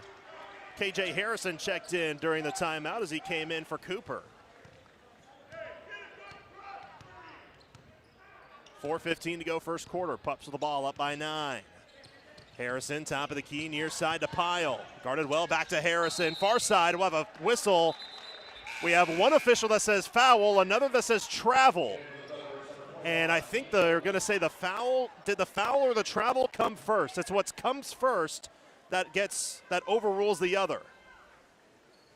So it will be the foul that comes first, and a foul on Circle. Foul on Owen Hands. So no travel. Team foul number 2. That's Owen's first foul. Coach Crawford speaking with the officials. He wasn't happy about that. He probably knows a thing or two about trying to get a call like like his former head basketball coach from high school, which is the guy on the other bench. McPherson with the ball, 4 minutes in, up by 9. Malm fakes. Top of the key now to Pyle between the circles. Pyle with 6 early points. Drives right side all the way. Layup is good. 8 first quarter points for Jet Pyle. It's 17-6 McPherson. 3:40 to go first frame. Boldra picks up the ball near midcourt. Far side Gilbertson almost lost the handle, but he gets it back. Gilbertson stop and go. Handoff near side to Smith. He'll fire up a 3. Misses short. Rebound Harrison. Here comes McPherson. 2-on-2 into Reasoner. Lost the handle, but shoots and misses. Rebounded by Circle. Not a clean catch on the pass from Harrison. I don't know if he was expecting it or not. Circle with it again. Gilbertson holds the ball. Near side, right in front of us. Boldra, who was named to the all-tournament team in their preseason tournament. Boldra doubled up now as he picks up the dribble. Hook pass top of the key. Smith will try again from deep. Misses off the backboard. Rebound on the deck and taken by Pyle. McPherson on the other end, far side. Malm steps into a fading 14-footer. Misses, tap back by Reasoner, but Circle gets it off the carom. Dangerous pass, but it finds Smith. Good pass by Wilbur. Now deep 3, Boldra. Way off, rebounded by McPherson. Now he can hit those. He's a good shooter. But good defense by Harrison to close in late. Bullpups with the ball up 17-6. Pyle steps into a triple. In and out, rebounded by Circle. Thunderbirds the other way, near side. Wilbur double teamed into the corner for Smith. Smith retreats from the corner to the wing, now stops at the free throw line. Top of the key, Gilbertson steps back, gets a screen. Reasoner falls down, and an offensive foul called for the illegal screen. Gilbertson hit a 3 after the whistle, so wipe the 3 away, but an offensive foul on the illegal screen on Circle. Foul on Easton Smith, his first, team's third, with 2:06 to go in the first quarter. Dane Becker will check in for the first time. Checking back in are Paxton Ingalls and Cole Cooper, as KJ Harrison, Cade Strathman, Ashton Malm will head to the bench. Circle will bring back in Anderson Helmer, who was fouled about 30 seconds in, had to leave with a nosebleed. He does have gauze in his right nostril. Pyle far side to Becker. Gets a screen from Ingles, fakes far side, needs help, double team, finds Riesener, top of the circle. Near side Pyle with 1:50 to go first quarter, McPherson up by 11. Ingles back to Pyle, thought about a three, bounce pass Riesener, walked with the ball. Looks like he moved his pivot foot as he tried to give it up on the near side. And that's what forced the whistle, so Circle gets it back, but still 17-6 McPherson. Boldra calls out a play, waving away one of his teammates. Tiptoeing down the far sideline, ball and lost. Out of bounds, did they say out of bounds? Yes, out of bounds to McPherson. Didn't know if they called out of bounds or a foul for a moment, but they said he stepped on the far sideline, painted in red. Freshly painted, of course. Paint's probably only about 3 weeks old. Pyle, right side, now Cooper. Back to Pyle. Fakes on a three, instead drives baseline. Near corner, Ingles wants a three. In and out, rebound, Cooper, stick back is good. Cooper, who doesn't quite have the highest point totals on this team, but probably the best when it comes to effort and rebounding, just finding the opening, and he got an offensive rebound and stick back. On the other end, Boldra floats it home from 12 feet out. Keenan Boldra with his first points of the game. 19-8 McPherson, 50 seconds to go first quarter. Pyle far side, kicks to Cooper, near wing to Becker. Bounce pass, they'll work around the perimeter, bounce pass into Ingles, far side. Pyle another three, in and out. Rebound tipped by Cooper, but taken by Circle. Wilbur drives in, floats, misses, rebound Cooper for McPherson. Shot clock turned off. 25 seconds left in the quarter. Coach Kinnaman yells one shot. So Pyle will slow it down on the near side. Pyle far side, kicks to Cooper, almost lost the handle, but back to Pyle, 10 seconds left. Cooper, near side Becker. Becker waves around, 6 seconds into the near corner. High pass, too high for Riesener. Ingles collects with two. Ingles, Becker at the buzzer. Got a three! Dean Becker from downtown at the buzzer. Got it off in time, and the Bullpups are up 22-8 at the end of one. Another three-point bomb for McPherson, their fourth of the quarter. This is a team that only makes about 3 per game. They've already eclipsed that through 8 minutes. 22-8 McPherson at the end of one. Second quarter coming up after this. We're back in 30 seconds from the Roundhouse. This is Bullpup basketball from the Midway Motors broadcast booth on KMCP. Whether you want a small home remodel or need repairs done or have a brand new build project in mind, Erickson Custom Building is your choice. All of us at Erickson Custom Building would like to thank our customers for 20 years of business and friendship. Ryan and the crew at Erickson have spent those years developing excellent customer service and quality leadership for all types of projects, big or small, traditional or trendy. When your project is finished, it will reflect your vision for quality and follow-through that exceeds your expectations, not your budget. Call Erickson Custom Building or find us on the web at ericksoncustombldg.com. 98.9 and 1540 KMCP. What a start for McPherson, 22-8. They lead through one quarter of play. Dane Becker hits a three at the buzzer. I believe that's his first three of the year. He only comes in averaging shy of 2 points a game, and Dane was able to force it up after a busted play and got it to go once the horn sounded. McPherson shooting 9 of 20 in the first quarter. Circle 3 of 9. They've turned the ball over 5 times. So Circle will have the ball to start off the second quarter. We're brought to you by McPherson College. You bring the dream, we'll build the team. Success is a team effort. Begin building yours at McPherson College. It's a great day to be a Bulldog. Circle with the ball, far side. A step back move. Boldra now steps through and floats it home. Tough move by Keenan Boldra. He's got 4 points. 22-10 McPherson. Ingles gets a screen from Malm. Far side Cooper. Cade Strathman, Eli Riesener, the others on the floor. Malm back to Cooper, far end. Bounce past Strathman, far corner. Circle looks like they're running a zone. Now a turnaround shot goes in for Paxton. Ingles' first points of the game. And they answer right back after allowing the two to start off the quarter. It's 24-10. Boldra Guarded well, pass tipped out of bounds off the hands of Reasoner. Wanted to say that it's off of Gilbertson, but the official said it's Circle ball.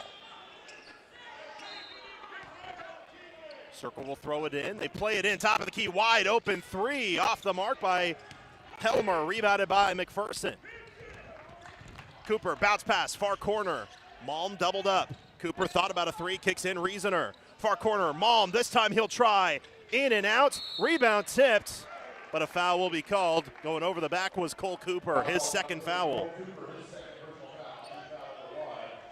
Team's first of the second quarter, but now he'll head to the bench to make sure he doesn't get a third before halftime, as Jet Pyle will come back in. His older cousin Gabe was honored just before the game as part of the Wall of Fame ceremony earlier today. Of course, Mr. Kansas basketball from this past year, helping lead the Bullpups to a second straight state title. Circle with the ball, Boldra fakes at the elbow, steps up, lost it. Pyle reaches in, taken right back by Circle. Shot clock did not reset, it's at 10. Gilbertson drives on Reasoner, lost the handle, and he traveled. Went down on one knee, was unable to keep it collected, and now back to McPherson. They force yet another turnover. Trip Barnes checks in for the first time. Now listed as a 5'4" freshman, but I think that was a typo because he looks more 6'4". Bounce pass near side to Malm. He gets it again, now into Reasoner. Goes inside, double team, shoots, rolls off, but a foul called. And Eli Reasoner will go to the line for two.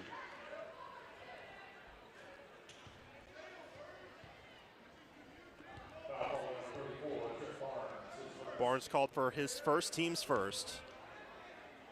I'd say he's not even 6'4" because he's standing right next to Ingles and about matching his height. First free throw goes in for Reasoner. Ingles, well, I guess Ingles is listed as 6'3". So forget what I said.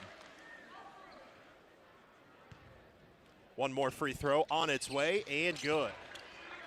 So again, hey, let's add on to the mold of tall freshmen in Division III of the Ark Valley Chisholm Trail League. We're seeing it everywhere. 26-10 McPherson after two free throws made by Reasoner. 6 minutes to go first half. Smith with the ball, left-handed dribble, crosses to the right between the circles. Sporting a black headband, kick out top of the key to Cash Killian, who kicks far side. Barnes gets bumped, no whistle. Now he sets a screen. Seppi back, a three on the way, misses short by Helmer. Rebound tap back, they keep. Smith, pull-up jumper won't go. Another offensive rebound, this time by Barnes. Helmer now weaves through, shoots, misses, but a foul called. And two free throws coming for Anderson Helmer. Foul called on Ingles, his second. Team second of this second quarter. Helmer was fouled earlier but couldn't shoot the two free throws because he got a bloody nose. This time with gauze in his right nostril, he's able to shoot the foul shots. First one goes in for Helmer, giving him his first points of the game. KJ Harrison will check in for Ingles as he picked up his second foul. So two Bullpups with two fouls, Cole Cooper and Paxton Ingles. Second free throw was good, but in fact, those are the only four fouls that McPherson has had whistled against them in this game, so nobody else with any. Harrison up ahead, Reasoner against pressure. They cross it far side. Pyle lost the handle. A fight for it down low. Barnes comes down with it. Then we'll have a timeout called by Coach Crawford and the Thunderbirds. Coach Kinnaman trying to yell as a jump ball, but they said right before that he had possession and a timeout called. So a 30-second timeout, we'll keep it here. 5:21 to go first half. Circle will get the ball, trailing 26-12. Coverage brought to you by Next Tech Wireless. Stream live audio and video with the Ad Astra Radio app powered by Next Tech Wireless. The latest phones and devices at the best prices. We're also brought to you in parts by Farm Bureau with Luke Bauer, Inman Funeral Home, Headland Electric, the Bradbury Company, the Hub MTC, Gearing Hardware, Hutchinson Community College, Alliance Agency, APAC Shears, Raleigh Insurance, McPherson Dental Care, Pile on the finish, and Tallgrass Turf Solutions. Like to thank them and all our sponsors for bringing you coverage of Bullpup basketball all year long. Again, McPherson Invitational coming up this weekend. We'll have all three of McPherson's games live on KMCP. We'll also give full game recaps online at McPhersonRadio.com and on AdAstraRadio.com as well. Bounce pass, Circle with the ball. Smith rejected, but they're going to call a foul. But is it on KJ or Eli? It's on KJ. KJ Harrison called for the foul. His first, team's third. The Bullpup student section, where the play happened right in front of, was incensed. I think Carter Bankson was the first one to yell. Of course, he knows a thing or two. He was part of the basketball team last year, also the starting quarterback of the football team. First free throw goes in for Easton Smith to give him his first points of the game. You'll also hear about him quite a bit coming up this spring when baseball season begins. Guy, rising star on the diamond. Second free throw in and out, rebounded by Reasoner, who skied towards the hoop to get the board. So Easton Smith goes 1 of 2, 26-13, McPherson, 5 minutes to go, first half. Harrison fakes, finds Strathman, far corner, into Reasoner, double teamed, turns, shoots, misses short, rebounded by Circle. On the run, Helmer, inside, rejected into the second row by the freshman Eli Reasoner. Out of bounds, it'll stay with Circle. Thunderbirds will bring 3 into the game. They'll bring Clayton Gilbertson back in. Same for Trip Barnes and Cole Wilbur.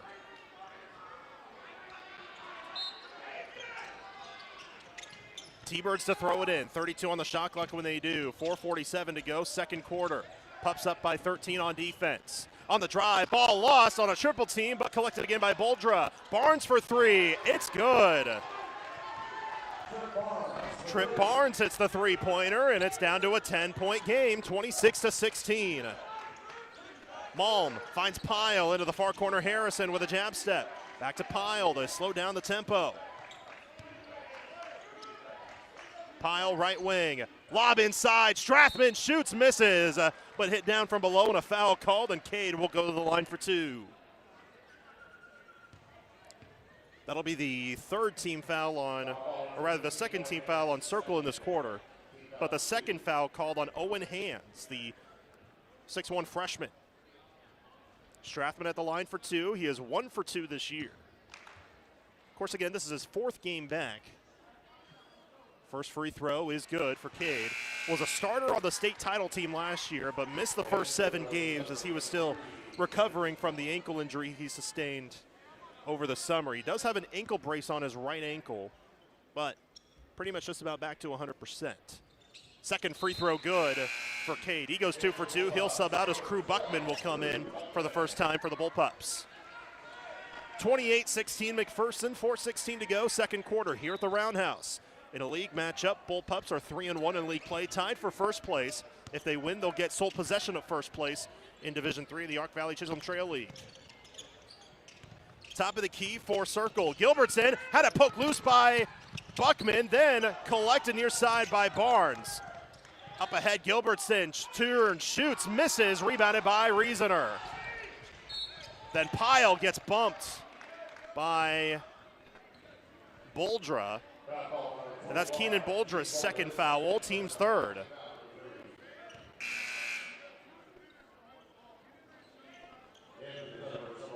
So now Circle will bring Easton Smith into the game, and he'll check in for Boldra, who has those 2 fouls. Team foul number 3 for McPherson.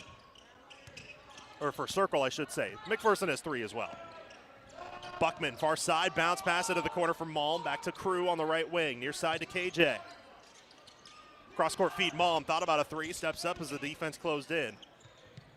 Harrison now Pyle, he'll try a 3. He'll hit the 3! The third 3 of the game for Jet Pyle. He's got 11 points, and the Bullpups lead by 15. Smith, wide open 3. He answers. Timeout by Coach Kinnaman. He is incensed that Smith was left wide open for his first 3 of the game, his first points of the game as well. And Coach Kinnaman will talk with his team and try to turn it around defensively. 31-19 McPherson, 3:24 to go in the first half. I'd like to thank Pyle Law. Have you been injured at work or in a car wreck? Pyle Law takes the time to explain your options and give you the benefits that you deserve. Don't forget, coming up at halftime, we'll hear from the head coach of the girls team, Clint Kinnaman. The Bullpup girls won 64-36 earlier. It's put themselves in sole position of, or put them solely in first place in Division III. And also improve them to 5-6 on the year. So again, we'll hear from him at halftime of this game. McPherson to throw it in, 3:23 to go, first half, up by 12. They led by 14 at the end of one, 22-8. They're being outscored 11-9 in the second quarter. Pyle collects a dangerous pass. Here's a lob inside. Reasoner with the two-handed throwdown. Off the feed from Ashton Malm. And that'll fire up the Bullpups. They're on defense on the other end, now up 14. Floater misses by Gilbertson. Rebound Pyle. He's doubled up, finds help though with Malm. Now McPherson has the numbers. Malm floats and hits. Ashton Malm getting the assist on the last play, this time the bucket, and now the largest lead of the game for McPherson. They're up by 16. Euro step. Gilbertson blocked, now top of the key. Smith misses on the three, rebound tapped, and Malm gets it off the ricochet. Reasoner, hop step, floater, misses, but a foul called, and he'll head to the line for two.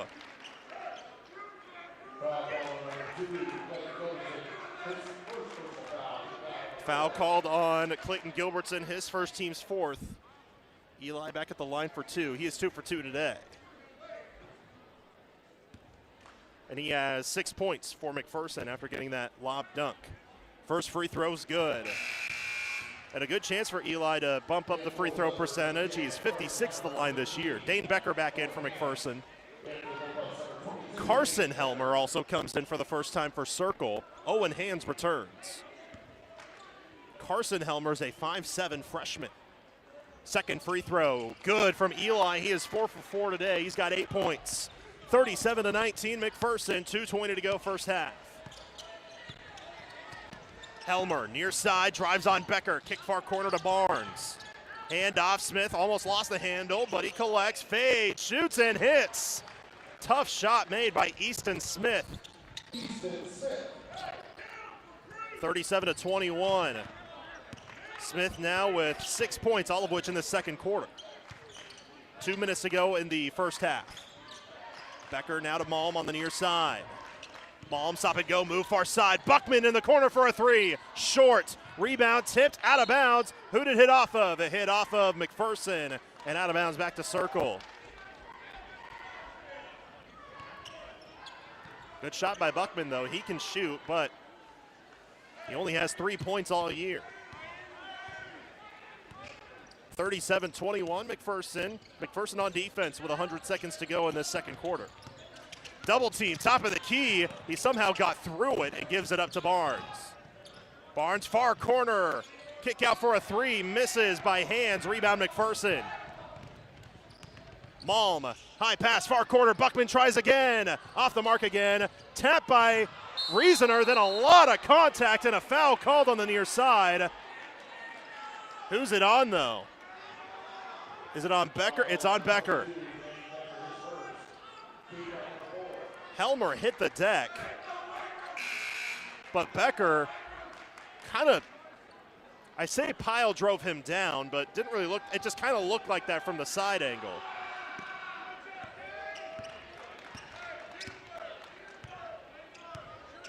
Dame Becker subs out. Kate Strathman comes back in. 1:05 to go first half. 37-21. Here's a tip by Malm, but collected again. The official was in the way. Near side, Wilbur. High pass, cross court to Barnes. Far corner, Smith tries a tough guarded three. Too strong. Rebound McPherson.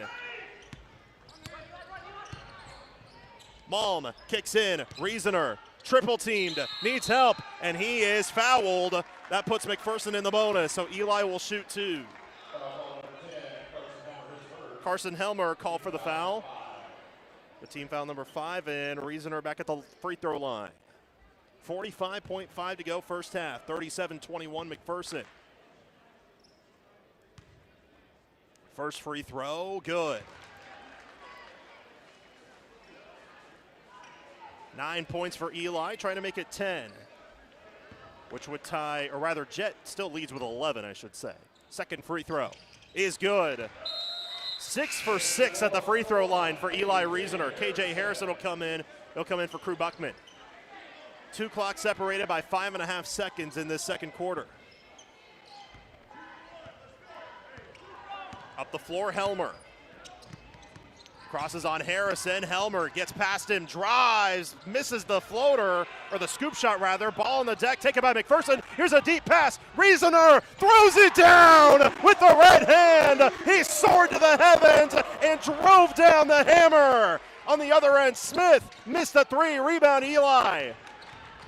Pups up by 20. McPherson with the ball, 15 seconds to go in the first half. Malm crosses midcourt with 10. Now with 6, with 5. Malm fires, misses. Ball tipped on the deck and taken by Circle, but that's the end of the first half. But what a half for the Bullpups. Through 2 quarters, it's McPherson 41, Circle 21. The Great Plains Federal Credit Union halftime report is coming up after this. This is Bullpup basketball from the Midway Motors broadcast booth on KMCP. You're listening to the Great Plains Federal Credit Union halftime report.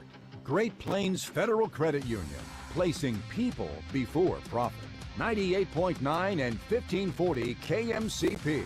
The McPherson Bullpups play here.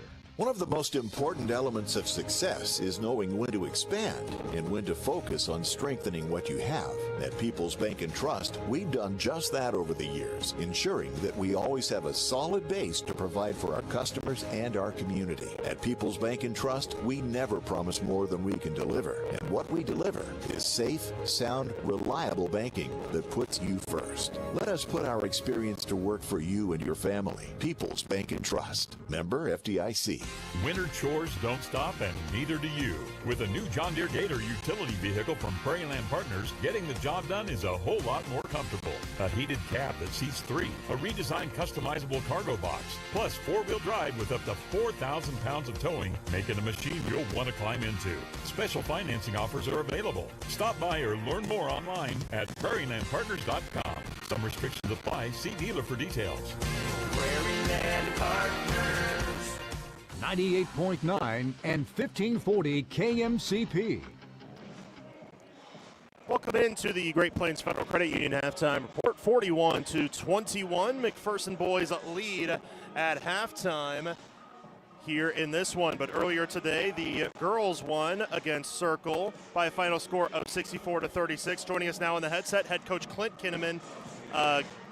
Coach, you guys had a bit of a shaky first quarter. It was back and forth, but then you guys pretty much led from that point all the way to the end. And you said all season, this team was just looking for shots to fall, and boy, did they fall today. Yeah, they did. Riley Whitfield, have a day, girl. Riley shot it extremely well.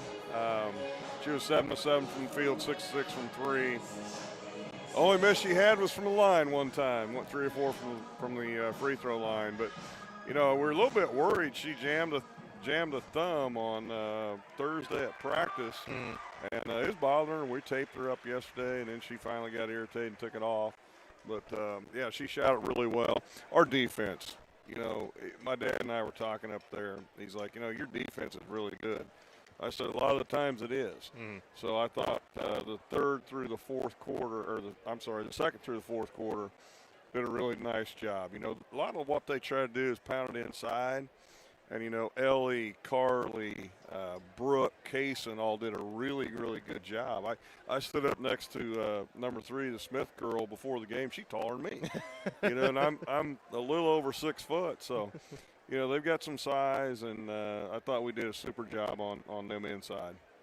You had, I believe, 9 different scores in this one. Yeah, 10 different scores, actually. So pretty much almost everybody that came in was able to get onto the scoreboard. And does that speak volumes to, this team doesn't necessarily just rely on maybe 1 or 2 players, but just about anybody can be the leading scorer on any given night. That's exactly right, Lane.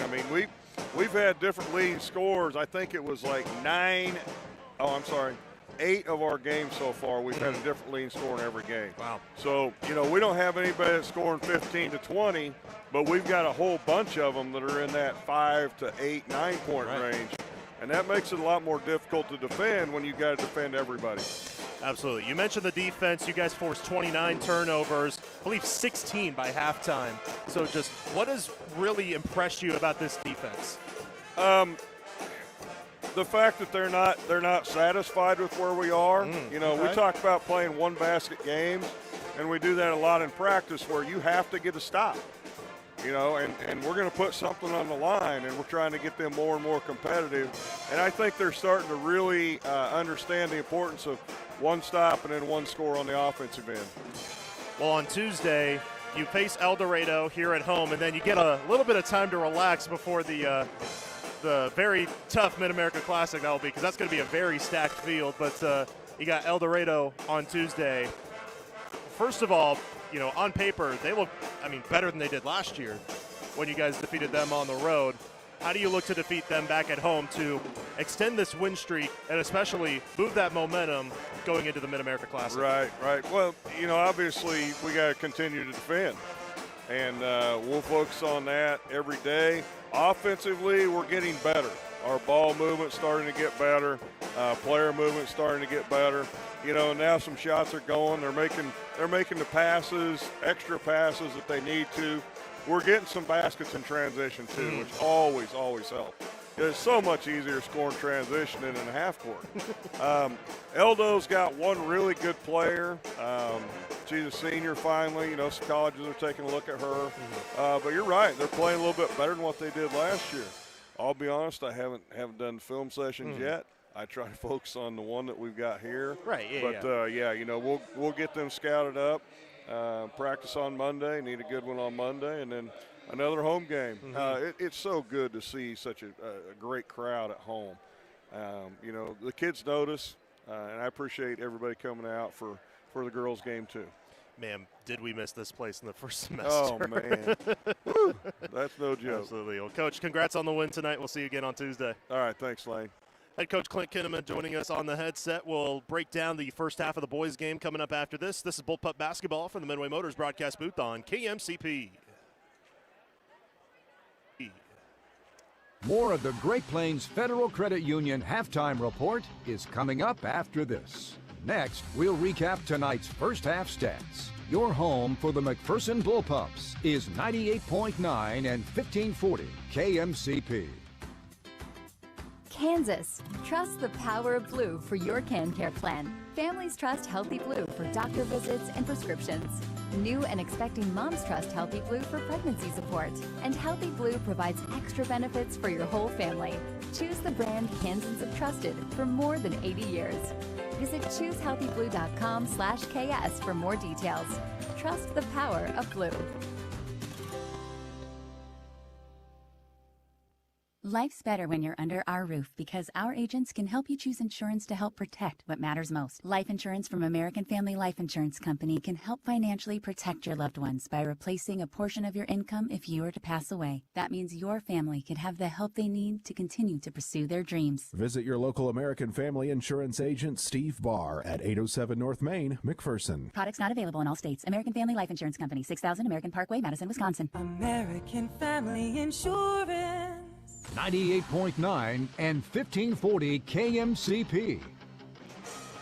Welcome back to the Great Plains Federal Credit Union halftime report. Here at the Roundhouse, the Bullpups lead 41-21 over the Circle Thunderbirds in this boys matchup. Leading scorer for McPherson, Eli Reasoner, 12 first half points for him, but boy, did he make a difference in just the final few moments with that big-time high-rising dunk. I'm going to post that to social media later because, my goodness, was that impressive. Not just by an athlete at the high school level, but a freshman, man alive. 12 points for him, 4 rebounds. Jet Pyle with 11 points, 5 for Kate Strathman, 4 for Ashton Malm, and 4 for Cole Cooper, 2 for Paxton Ingalls, and 3 for Dane Becker as well. That 3 to close off the first quarter. For Circle, their leading scorer is Easton Smith with 6 points, 4 points apiece from Clayton Gilbertson and Keenan Boldra, 3 points for Trip Barnes, 2 from Anderson Helmer.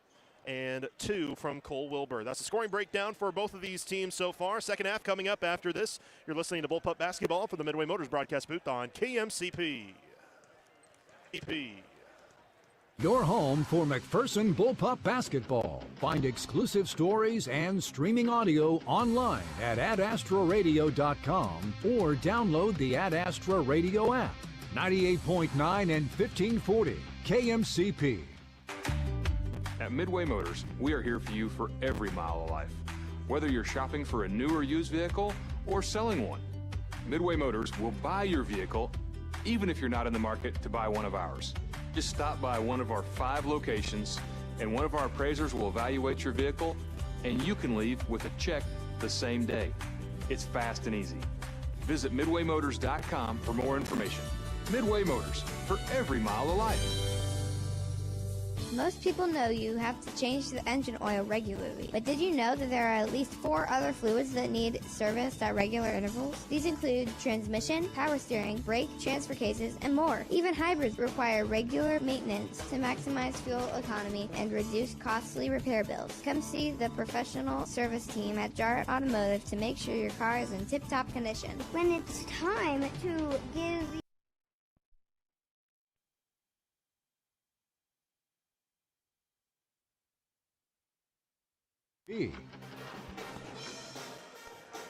Back in live at the coveted, famous I wouldn't say world famous, but coveted and famous McPherson Roundhouse. Bullpups lead 41-21 at halftime here in the boys matchup. They led 22-8 at the end of one. Circle went on a little bit of a run in the early part of the second quarter, but then McPherson ended the second quarter on a run themselves, thus giving them the 20-point lead at the end of the first half. Now McPherson will start off the second half with the ball. They'll go from left to right now as we view the floor. Eli Reasoner leading scorer with 12 points, but here's Pyle trying to get past that. He doesn't as he misses the 3, rebounded by Circle. Up the floor, Gilbertson, Euro step, righty hook shot won't go. Rebound fought for, and Pyle comes down with it. Here comes McPherson on the other end. Strathman, right wing. Could have shot it, but pass it up. They'll now run a weave with Cooper. Drives, turns, shoots, and hits. Cole rattles it home. He's got 6 points today, and McPherson extends their largest lead of the game. They're now up by 22. Smith kicks right side. Gilbertson drives through and scores. He now has 6 points on the game. 43-23 McPherson. Underhand pass. Reasoner layup misses, but a foul called, and Eli will go back to the stripe where he is 6 for 6 today. Owen Hands hit with his 3rd personal foul. Team's first of this third quarter. In that first half, McPherson shot 14 of 30, 47%, while Circle 7 of 24 for 29%.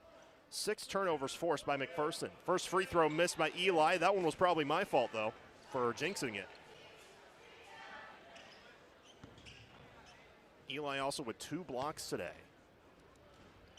Second free throw missed as well. Ball tipped by Pyle. He tries to save it, but it's saved by Circle as it's went right into the hands of Boldre, I should say. Inside, Helmer. Shot blocked, but a foul called on Reasoner. And Anderson Helmer will shoot 2. Reasoner picks up his first, team's first, as the Thunderbirds will bring in Cash Killian. Well, not until the first free throw is shot, but Helmer at the line for 2. He's 2 for 2 today. 43-23 McPherson. First free throw just misses wide right. Now Killian will come in. Only played a handful in basketball last year, but is a pretty darn good baseball athlete for Circle High School. So when the Bullpups travel to Towanda, we'll hear quite a bit about him this spring. Second free throw went in. Helmer goes 1 for 2. 43-24 Bullpups, 6:50 to go in the third. Pyle guarded by Boldra. Pyle gets past him near midcourt. Drives, kick near corner. Malm catch and shoot 3. Short, long rebound. Strathman into Malm under the basket. Missed the layup. Rebound tipped by Reasoner and taken by Circle. Smith almost lost the handle but finds Boldra on the near side. Boldra picks up the dribble. Reasoner guards Gilbertson well, where he probably would have passed to him. Now a pass goes behind, or caught by Helmer, but he went behind the mid-court stripe, so an over and back call. And another turnover for Circle. KJ Harrison will check in for McPherson. He'll check in for Maul. So it's Jet Pyle, Cole Cooper, KJ Harrison, Eli Reasoner, Cade Strathman for McPherson. They'll play it into the backcourt for Harrison. 6:20 to go, third quarter. Pups lead by 19. Harrison bounce pass to Strathman. Now drives right side, fade, shoots way short, rebounded by Circle, then almost poked loose by Reasoner, but Helmer kept it alive. Now Gilbertson up the floor between the legs, drives, tough layup, missed, but a foul called on Reasoner, and now it'll be Gilbertson's turn to shoot two. So back-to-back fouls call on Reasoner, but he only has two. 6:02 to go, third quarter. Gilbertson will go to the line for the first time today. Bullpups have two players at the scores table. Circle has one. First free throw. Misses off the back rim. Cole Wilbur will check in for the Thunderbirds. Paxton Ingalls, Dane Becker check in for McPherson, replacing Eli Reasoner and Cole Cooper. 6:02 to go, third quarter. McPherson up by 19, but one more free throw for Gilbertson. He makes that one, so he goes 1 for 2 at the stripe. He's got 7 points. 43-25 McPherson. Harrison gets past Boldrew, who tried to pick his pocket. Harrison hand off to Becker, who has 3 points on a buzzer beater to end the first quarter. Near side, Strathman gives it to Pyle near midcourt. Pyle kicks near side, Strathman with a jab step. Step back, now back out front to Pyle. He'll drive left side, layup blocked, but a foul called. And Jet Pyle will shoot two, and what will be his first trip to the line today. As a team, McPherson shooting 8 of 10. They were 8 for 8 in the first half, which Reasoner was 6 for 6. Strathman was 2 for 2, but Reasoner missed both of his free throws in this third quarter. Jet's first free throw was good. On the year, he's a 69% foul line shooter.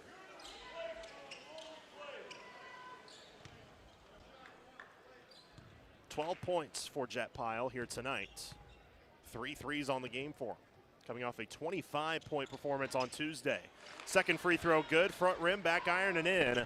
45-25 McPherson. They're back up by 20 with 5:35 to go in the third. Gilbertson drives, kick near corner, 3 for Wilbur, too strong, rebounded by Becker for McPherson.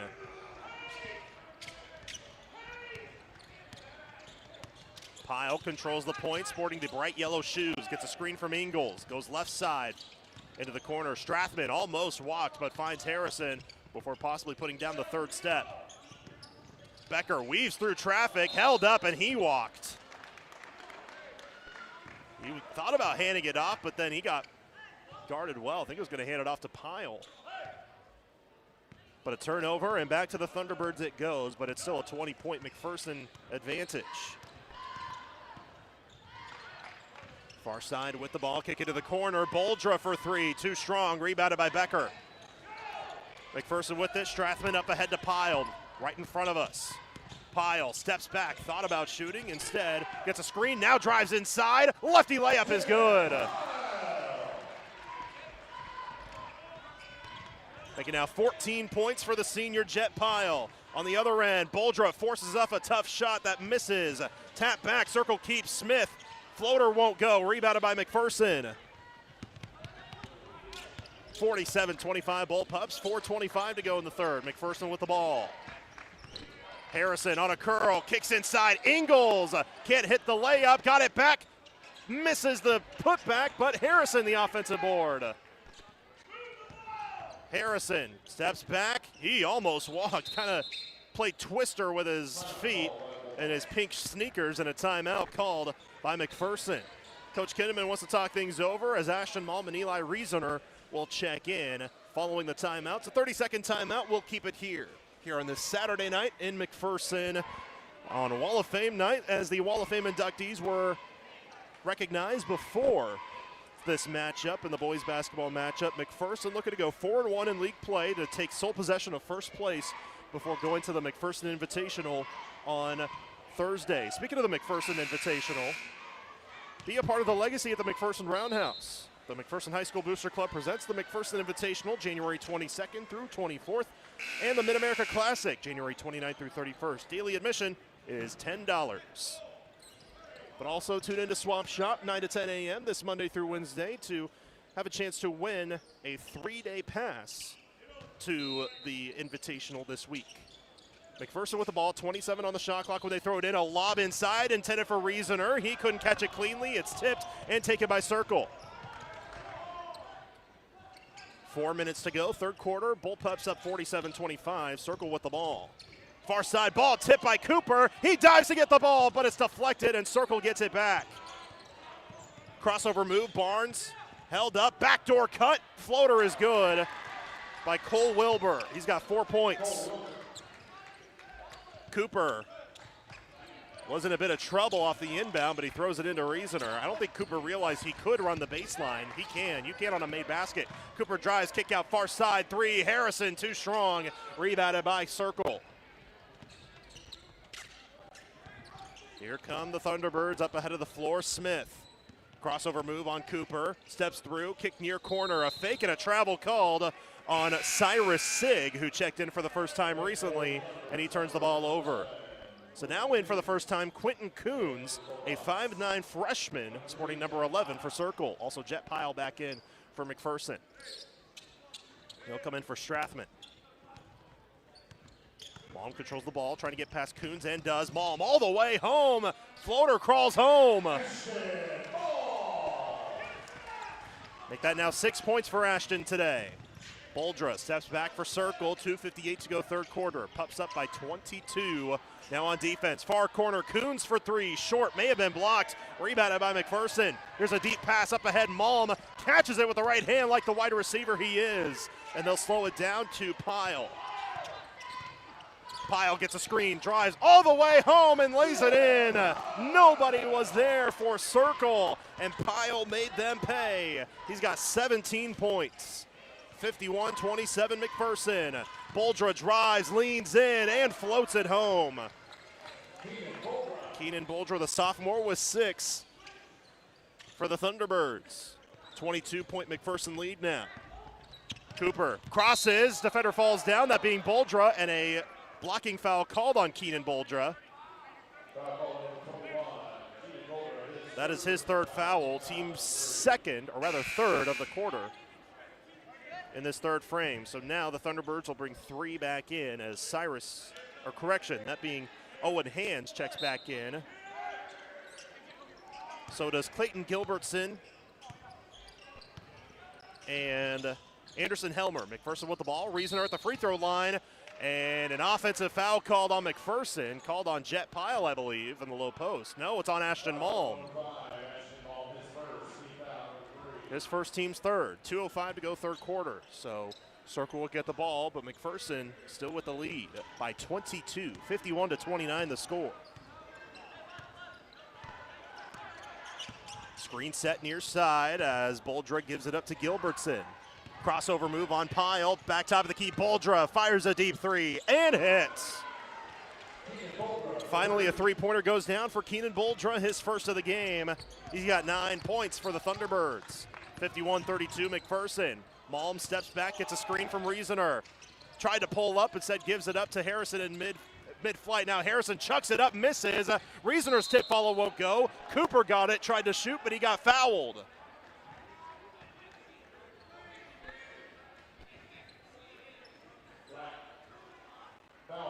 And are they going to call it on the floor? They're going to call it on the floor. I thought he was going to shoot 2. Barnes called for the foul. Nope, they are going to give Cooper 2 shots. He's got 6 points, and this is his first trip to the line today.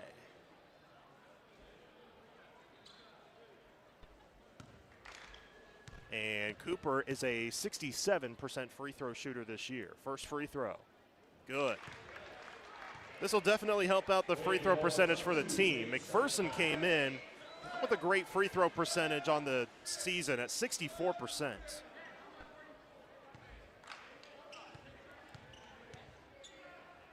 Strathman back in for Ashton Malm, by the way. Cooper, second free throw, good.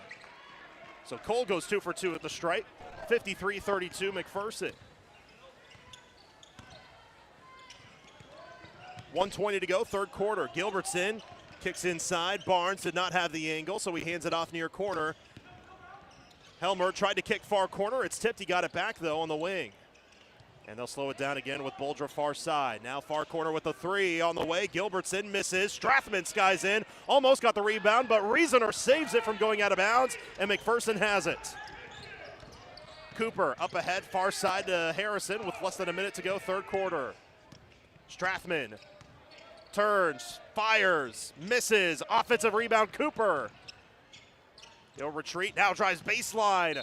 Turns in, misses, but a foul called, and Cooper's going back to the free throw line for 2. Team foul number 5 on Circle. This one called on Clayton Gilbertson.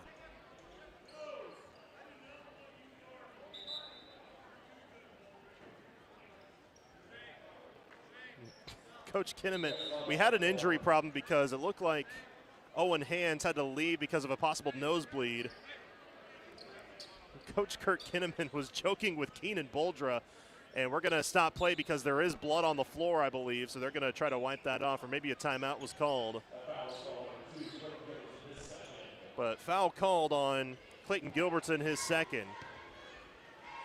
So they're going to bring the cleanup crew on the floor, I think, or is this an official's timeout? Because I think they were saying, I think this is an official's timeout because I didn't see the official. Yep, it is an official's timeout. Because if there is blood on the floor, they have to clean it up. But as I was trying to say, head coach Kurt Kinnaman was joking with Keenan Boldra, the sophomore for Circle. I don't know who he was referring to, but he went up to him, and Boldra was laughing, saying, "No, I do not want you to guard him." I don't know who the him was referring to, but he was joking around with him a little bit. And Coach Crawford, who played under Coach Kinnaman, got a laugh from it as well. Wiping off the blood on the floor, that is officially what's going on as athletic director Shane Bacchus comes in with a cleaning product and wiping it off with a paper towel. So now we'll have the 2 free throws for Cole Cooper. He was 2 for 2 in his last trip. 44.4 to go, third quarter. McPherson 53, Circle 32. Cole at the line for 2. It's a good chance for both teams to get a few extra moments to rest. First free throw, pure swish from Cole. 9 points for him today. And a 22-point bullpup lead. One more free throw for Cooper. A spin of the ball with the left hand. Shoots with the right. Misses short. Rebound tip by Reasoner. A lot of contact. Out of bounds it goes. And it will go out of bounds to Circle. So Thunderbirds get it back. 54-32 McPherson. 2 clock separated by about 7 seconds. Boldra crosses, steps back. Needs to give it up and does to Barnes on the near side with a jab step move on Strathman. Crosses the other direction, spins, shoots, but blocked by Reasoner. And taken by McPherson. Deep pass, up ahead, a pile, a lob. Reasoner lays it in and one. First points of the half for Reasoner. He's got 14 on the game. And Anderson Helmer gets hit with a second foul, but 1 free throw for Reasoner. 6 for 8 on the game, but he misses last 2. Free throw. Good that time. Crawled in. And the N1 opportunity converted by Eli Reasoner. Paxton Ingles, Ashton Malm check in for KJ Harrison and Eli Reasoner. I'll have to get the rebound and block totals at some point soon. Circle with the ball. Boldra kick in. Gilbertson fires. Free throw line jumper. Misses wide right. Rebound tip. Cooper saves it to Pyle. 9 seconds to go in the quarter. 6 seconds. Now Pyle crosses, steps back, fires a 3. No. Rebounded by Circle, and that's the end of the third quarter. Full court shot off the mark But McPherson up by 25 at the end of 3. McPherson 57, Circle 32. Fourth quarter coming up next. We're back in 30 seconds from the Roundhouse. This is Bullpup basketball from the Midway Motors broadcast booth on KMCP. At People's Bank and Trust, we value our customers. We know you have plenty of choices for your mortgage loans, but we think we have what you're looking for: relationship banking. And if you're considering refinancing or purchasing a new home, check our competitive rates before you make that change. Your payments will be made at home, and you'll receive good personalized service. That's how we've established many long-lasting relationships. Make a change, know your lender, and make your payments at home with People's Bank and Trust. Member FDIC, Equal Housing Lender. 98.9 and 1540 KMCP. 57-32, McPherson leads through 3 quarters of play. Fourth quarter coming up in just a moment. But McPherson up by 25. They're going to put the starting 5 on the floor. They want to bring this lead to a 30-point lead, get it to a running clock, get everyone out of here on this Saturday night. Coverage of McPherson High School basketball presented by McPherson College. You bring the dream, we'll build a team. Success is a team effort. Begin building yours at McPherson College. We're also brought to you by Next Tech Wireless. Stream live audio and video with the Ad Astra Radio app, powered by Next Tech Wireless. The latest phones and devices at the best prices. We're also brought to you in part by McPherson Center for Health, McPherson Laundry, Pools Plus, and Freddy's Frozen Custard and Steak Burgers. Let me tell you something, Freddy's kind of sounds good right now.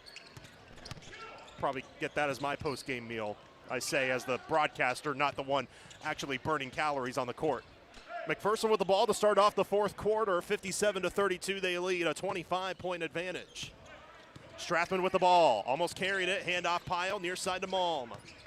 Malm, kick far corner, Cooper, he'll try a 3, short, long rebound, Cooper got it back, goes up strong, missed the reverse though, and then he fouled a Thunderbird on that play, but Coach Kinnaman is very happy with the effort.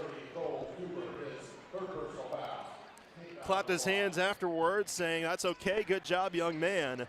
He always appreciates guys giving 110%, even if it results in something against them. So Circle with the ball, 57-32 McPherson. Far side, kick into the near corner, a 3 on the way, misses, rebound tipped about, and taken again by Circle. Top of the key, Carson Helmer gives it far side to Wilbur. Wilbur picks up the dribble, guarded well by Cooper. Now in the right corner, a cross-court feed, Helmer for 3. Misses short and out of bounds. It will go to McPherson as they'll bring in KJ Harrison and Eli Reasoner. Again, possible they want to bring this to a 30-point advantage to get this to a running clock. And the clock just reset to 8 minutes, so there was a mess up there. Kick it to the corner, a 3 on the way, misses, rebounded by Circle. Now up ahead. Am I the only one that noticed that the clock reset?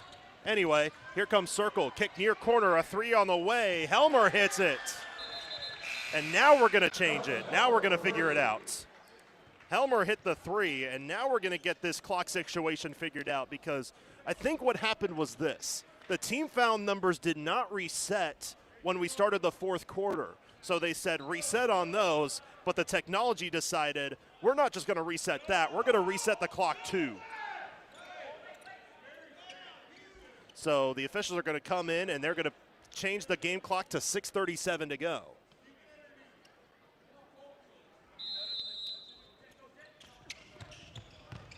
So McPherson plays it in against pressure, but now it's 57-35 after the Carson Helmer 3, his first points of the game. Malm drives, floater misses, but a foul called. And 2 free throws coming for Ashton Malm. Cyrus Sig called for the foul, his first, team's first of the fourth quarter. And Ashton Malm to shoot 2, his first trip to the free throw line today. 75% free throw shooter. Takes an extra dribble, bends at the knees. First free throw, good. Asher with 7 points, the star athletic junior, 5'10 junior.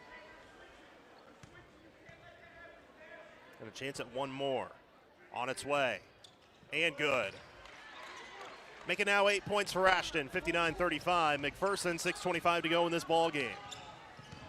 Crossover move, far side. Helmer, bottled up, ball tipped in, taken away by Pyle.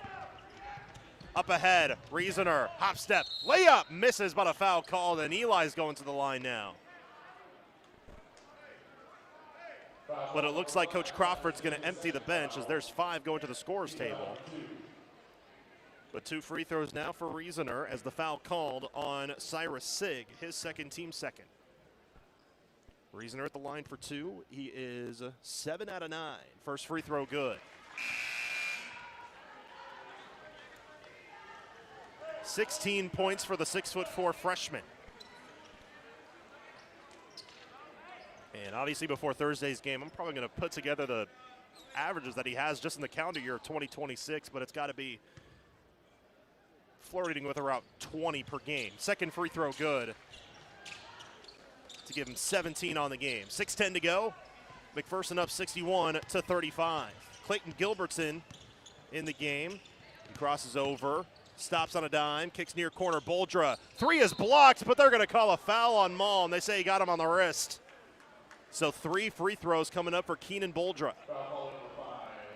And Ashton's called for his second foul, team's first of this fourth quarter. Boldra has 9 points today, the 5'10" sophomore. First free throw rattles home.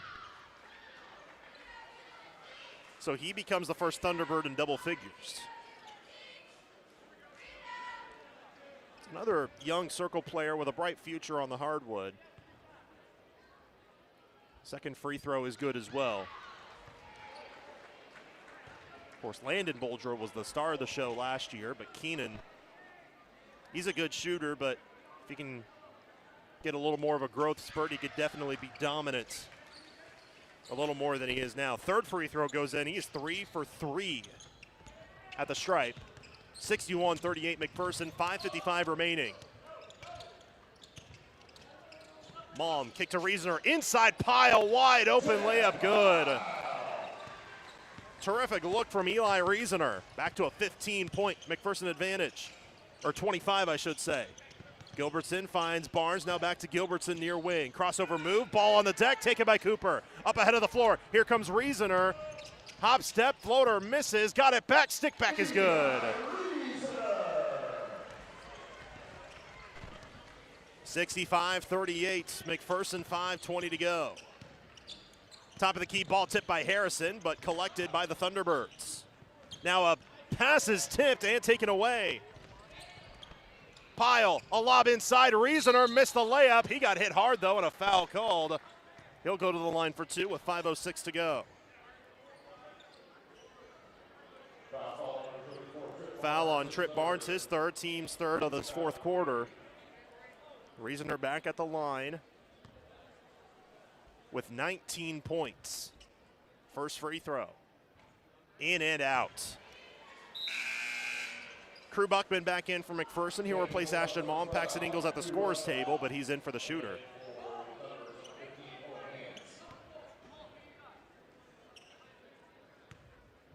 Second free throw. That one's good. So he goes 1 for 2 to give him 20 points on the game. And Paxton Ingles will check in for Eli. 66-38 McPherson, 5:05 to go. Gilbertson, near side, hands it off to Boldra. Steps back, fires a tough 3, misses, long rebound. Ingles trying to track it down, but it's taken by Circle. Pass inside, ball loose, and taken again by the Thunderbirds. Now Smith tries a 3, in and out, rebounded by Harrison. McPherson with it. Pyle up ahead, Buckman, left wing, fakes on a 3 and slows it down. Cooper pulls up, long 2, it's good! Cole Cooper gets it to go. Coach Kinman will call a timeout to get himself a substitution timeout as we do hit the running clock. And McPherson leads 68-38. They put an extra point on the board, but that was a 2 by Cole. Should be 68-38. But the timeout called by Coach Kinman. That is, unless I'm doing my math wrong, but it should be 1 point taken off the board. 4:30 to go. And yet McPherson will clear the bench.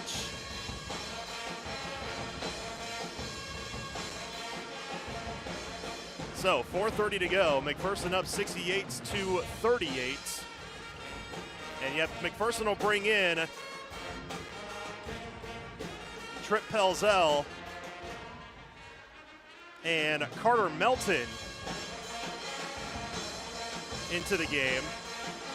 I'm putting my two fingers up to try to say, hey, it should be a 2 put on the scoreboard to put it down to 68-38, but nobody over here is looking at me because they put 3 on the board.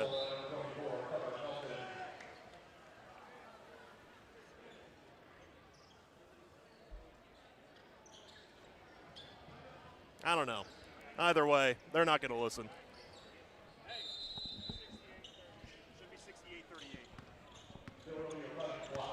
Now here comes Circle with the ball. We were telling the official on the near side, they said they'll change it on the next dead ball. On the drive, layup is good. And there it is, and yep, they will change. They will change the score now as the layup goes in by Easton Smith.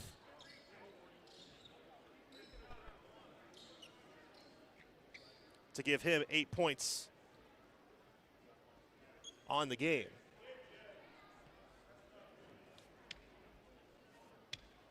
So now they will reset the score, 68-40 now after the layup made, and we'll get back underway again. So the 5 on the floor now for McPherson: Trip Pelzel, Crew Buckman, KJ Harrison, Carter Melton, and Paxton Ingalls. Near side, Pelzel with the ball, drives under the basket, turns to Ingalls, almost lost the handle, kick to Buckman. Now Harrison drives all the way, layup misses, but a foul called, and KJ Harrison will shoot 2.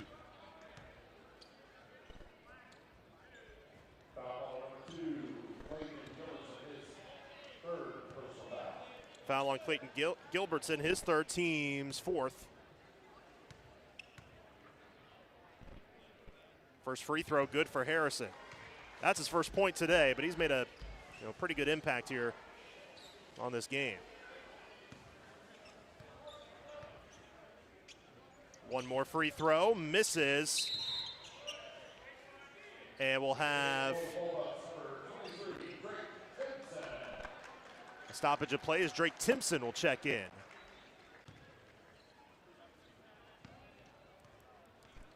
Timpson in for the first time for McPherson.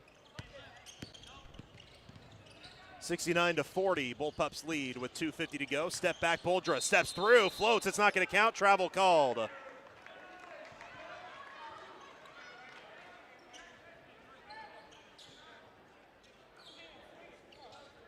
.238 to go and ticking, running clock the rest of the way because McPherson at 1 point led by 30. A steal right after the inbound, floater is good by Boldra. They'll look to throw it in. Pelzel looking, finds Buckman far side. Timpson intended for Pelzel, almost tipped and stolen, but Pelzel now held up, but gets past Boldra. Bounce pass, Timpson almost lost it. Picks up the ball. Timpson, kick inside, Pelzel, floater, misses, got it back, layup is good.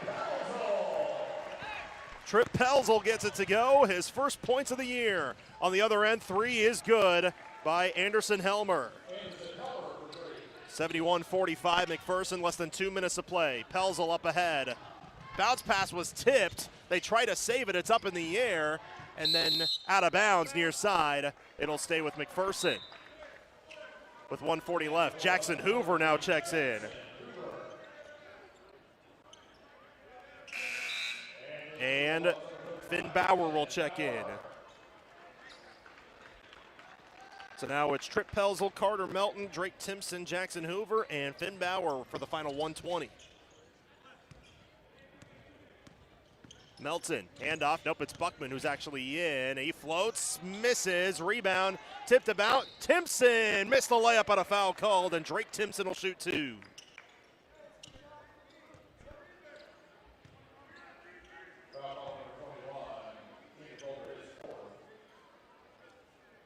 Less than a minute to go now. Again, a running clock. Foul called on Boldra, his fourth.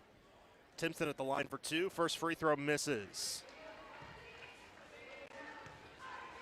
71-45, McPherson with 45 seconds to go, and now heading to the scores table. Caleb Postier. Second free throw banked in.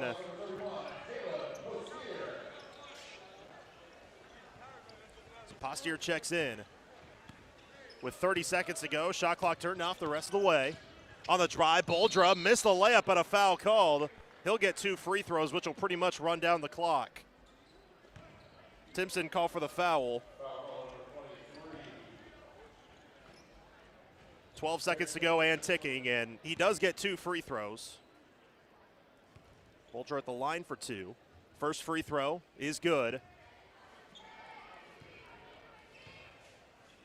They decide to stop it with .5 just to make sure the buzzer doesn't go off to mess him up. And then the second free throw is good, and that is going to do it. Final score, McPherson 72, Circle 46. And McPherson has now won 4 in a row. They're back above 500. McPherson now 6-5 on the year, 4-1 in league play. Correction, final score 72-47 after the two made free throws. We're back for the Bullpup Locker Room Show after this. This is Bullpup Basketball for the Midway Motors broadcast booth on KMCP. Coverage of Bullpup basketball continues next with the Bullpup Locker Room Show. Stay tuned as we name tonight's play and player of the game. The McPherson Bullpups play on 98.9 and 1540 KMCP. At McPherson Laundry and Dry Cleaners, we take pride in helping our customers look good, and we're proud to be a part of downtown McPherson with drop-off and pickup services now at A5 Western. We can save you time with our laundry service and offer specialty services as well, including wedding dress cleaning and preservation, bedding, drapes, and blankets. Drop off and pick up from McPherson Laundry and Dry Cleaners at A5 Western in downtown McPherson. If you're changing jobs or considering early retirement, you may be wondering what to do with your 401k. Before taking any action, make sure you know the rules, as mistakes can be costly. At Iron Horse Financial, we can show you how to avoid IRS penalties and full taxation, plus a little-known strategy to access funds early. For more info, go to 401krollovermistakes.com and download your free guide.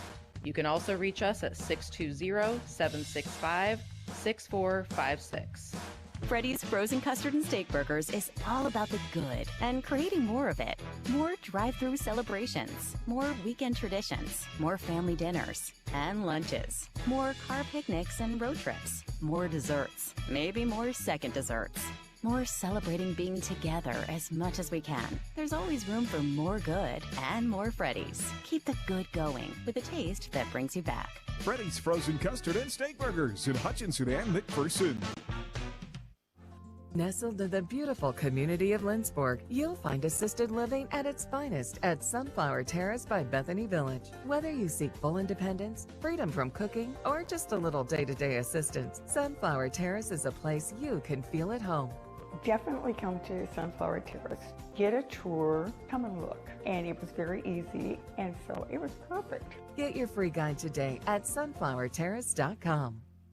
98.9 and 1540 KMCP.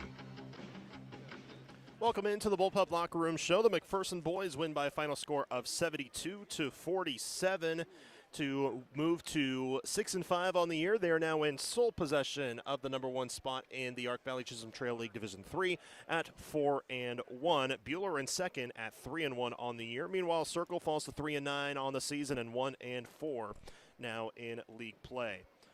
Leading scorer once again for McPherson was Eli Reasoner. He finished with 20 points, but Jet Pyle not far behind him as he finished with 19 points for the McPherson Bullpups here tonight, coming off of his 25-point performance that he had in their win on Tuesday. Following him, 11 points for Cole Cooper, giving McPherson 3 players in double figures. 8 points for Ashton Malm, 5 for Cade Strathman, 3 for Dane Becker, 2 from Paxton Ingalls, 2 from Trip Pelzel, one from KJ Harrison, and one from Drake Timpson here today for McPherson. Leading scorer for the Circle Thunderbirds was Keenan Boldra with 16 points. 8 points for Easton Smith, 7 points for Clayton Gilbertson, 6 for Anderson Helmer, 4 for Cole Wilbur, 3 for Carson Helmer, and 3 for Trip Barnes. McPherson, for the second game in a row, scores a season high in points. They scored 71 on Tuesday. They score 72 tonight, while Circle on the game scores 47, which just 1 point above what they scored yesterday in their loss to Sunrise Christian Academy. But now Circle has lost 5 in a row. Both of these teams will now head to midseason invitationals. McPherson, the McPherson Invitational, the Thunderbirds in the Roadrunner Classic at Chaparral High School. McPherson as a team shot 42%, 23 of 55, 5 of 17 from deep for 29%, 21 for 27 at the free throw line for 78% on the floor. McPherson won the rebounding battle 41-26, including 15-6 on the offensive glass. Only 7 turnovers from McPherson. They forced 12. 9 assists on 23 made baskets, 3 steals, and 4 blocks. So that's, I mentioned this stat in the pregame, 7 stocks, steals and blocks combined. Circle finished shooting 15 of 45 for 33%, 23% shooting from deep for the Thunderbirds, shooting 5 of 22, and then 12 of 15 at the free throw line, 80%. They had 4 assists on their 15 made baskets, again 12 turnovers, 1 block, 3 steals on the game. Leading rebounder for McPherson was Cole Cooper. He finished with 8 rebounds on the game. Leading rebounder for the Thunderbirds, Easton Smith, he finished with 5. Time now for the Hub Brick Oven play of the game. It's the high-rising right-handed hammer towards the end of the first half by Eli Reasoner. Again, that's going to be a play I'm going to put on social media because that was one heck of a slam, not just by any athlete, but by a freshman to do so. Man alive, what a dunk by Eli Reasoner. That is the Hub Brick Oven play of the game, featuring their world-famous Brick Oven Pizza. Get your grub at the Hub, located at 100 South Christian in Mound Ridge. Now, as well as Eli played on the scoreboard, as well as Jet played on the scoreboard, our People's Bank and Trust player of the game today is going to be Cole Cooper. The dude was dealing effort-wise, rebounding-wise tonight. He finished with 11 points, but the 8 rebounds, especially the hustle plays he had on both sides of the floor, he is going to be the People's Bank and Trust player of the game today. Community banking at its best with 21 locations in Kansas. This is People's Country. We'll talk with head coach Kurt Kinnaman coming up after this timeout. You're listening to Bullpup Basketball from the Midway Motors broadcast booth on KMCP. More of the Bullpup Locker Room Show is next. Listen all season for McPherson Bullpups basketball on Ad Astra Radio. 98.9 and 1540 KMCP. The McPherson Bullpups play here. The experienced team at Pyle Law is located at 705 West Kansas Avenue in McPherson and is ready to assist you with every aspect of your personal injury case. Tom and his staff have over 25 years of experience and work diligently to fight for the compensation you deserve. If you've been hurt at work or in a car or motorcycle wreck, call 620-241-9000 for a free consultation today. Evening and weekend appointments are available. Visit pylelaw.legal to find more information and rest assured you're moving in the right direction.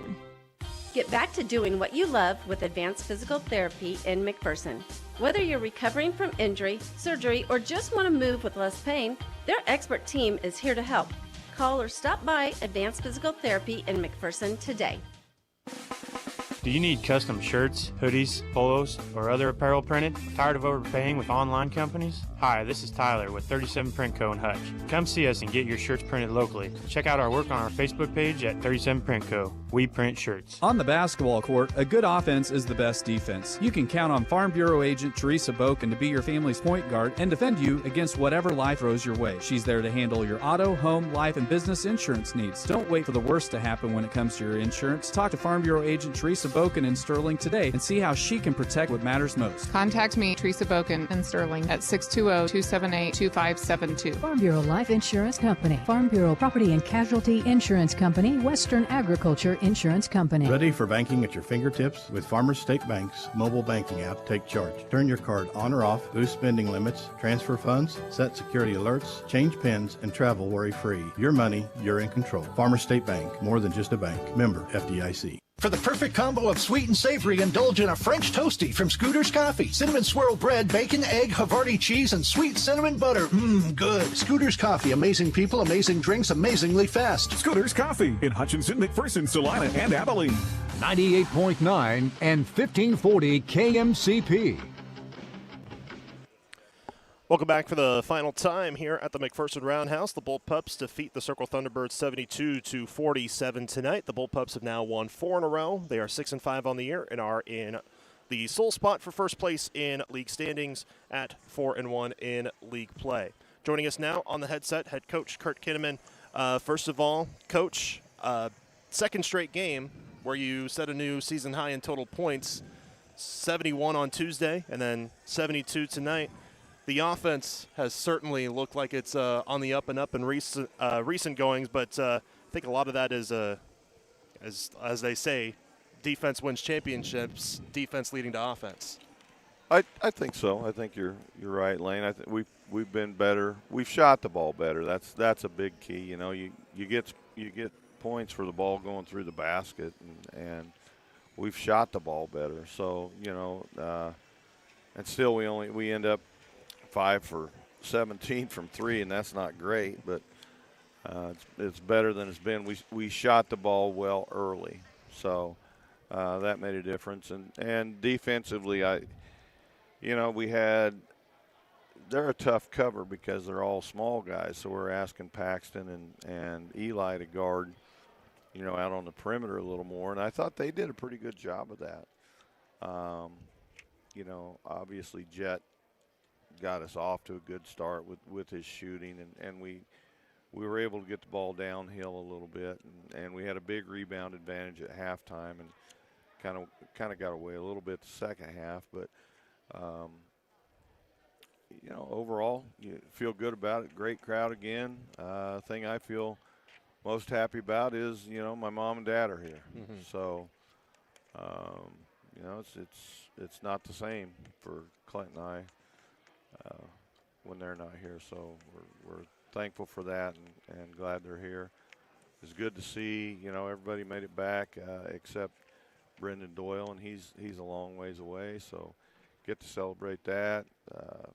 Your own son gets put in the Wall of Fame. That's awfully cool. Great to see Hayden Hoxie back.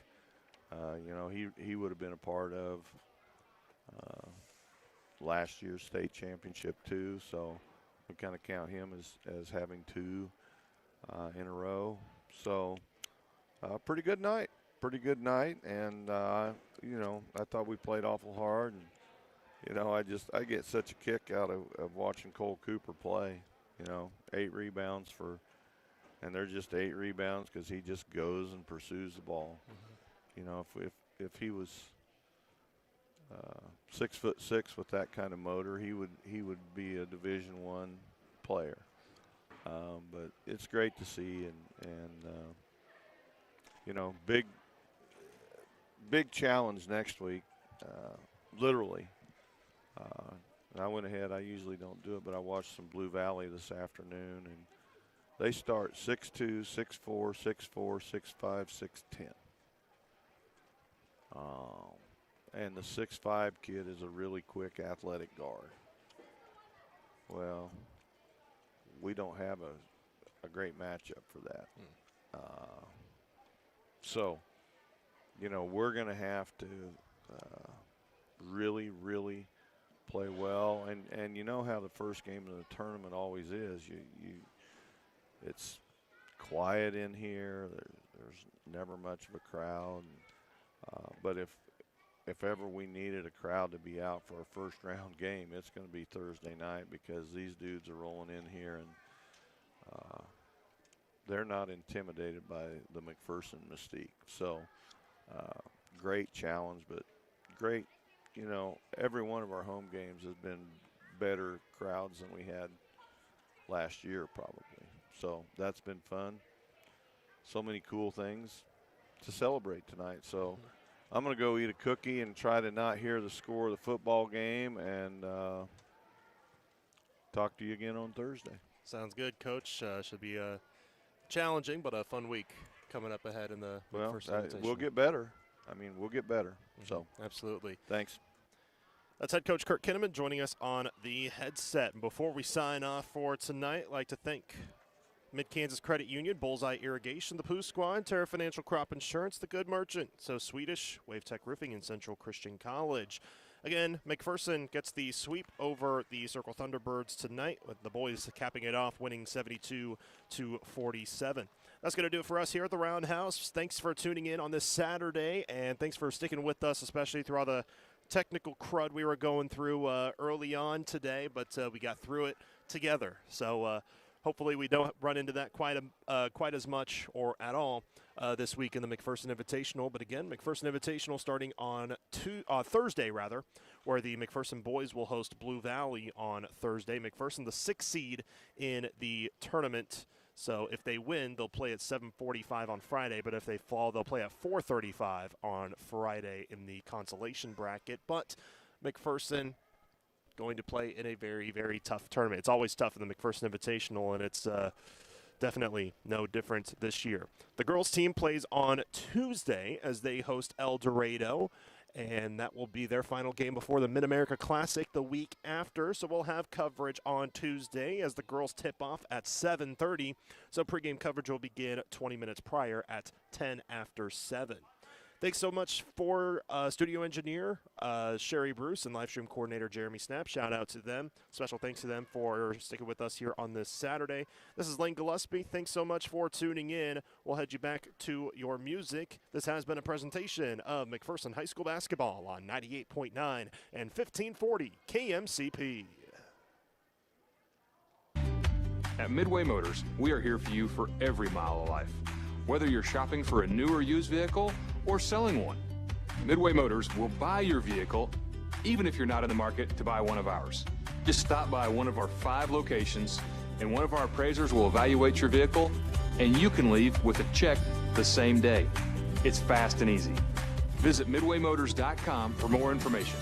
Midway Motors, for every mile of life. Your home for McPherson Bullpup Basketball, 98.9 and 1540 KMCP. For more Bullpup coverage, find exclusive stories and streaming audio online at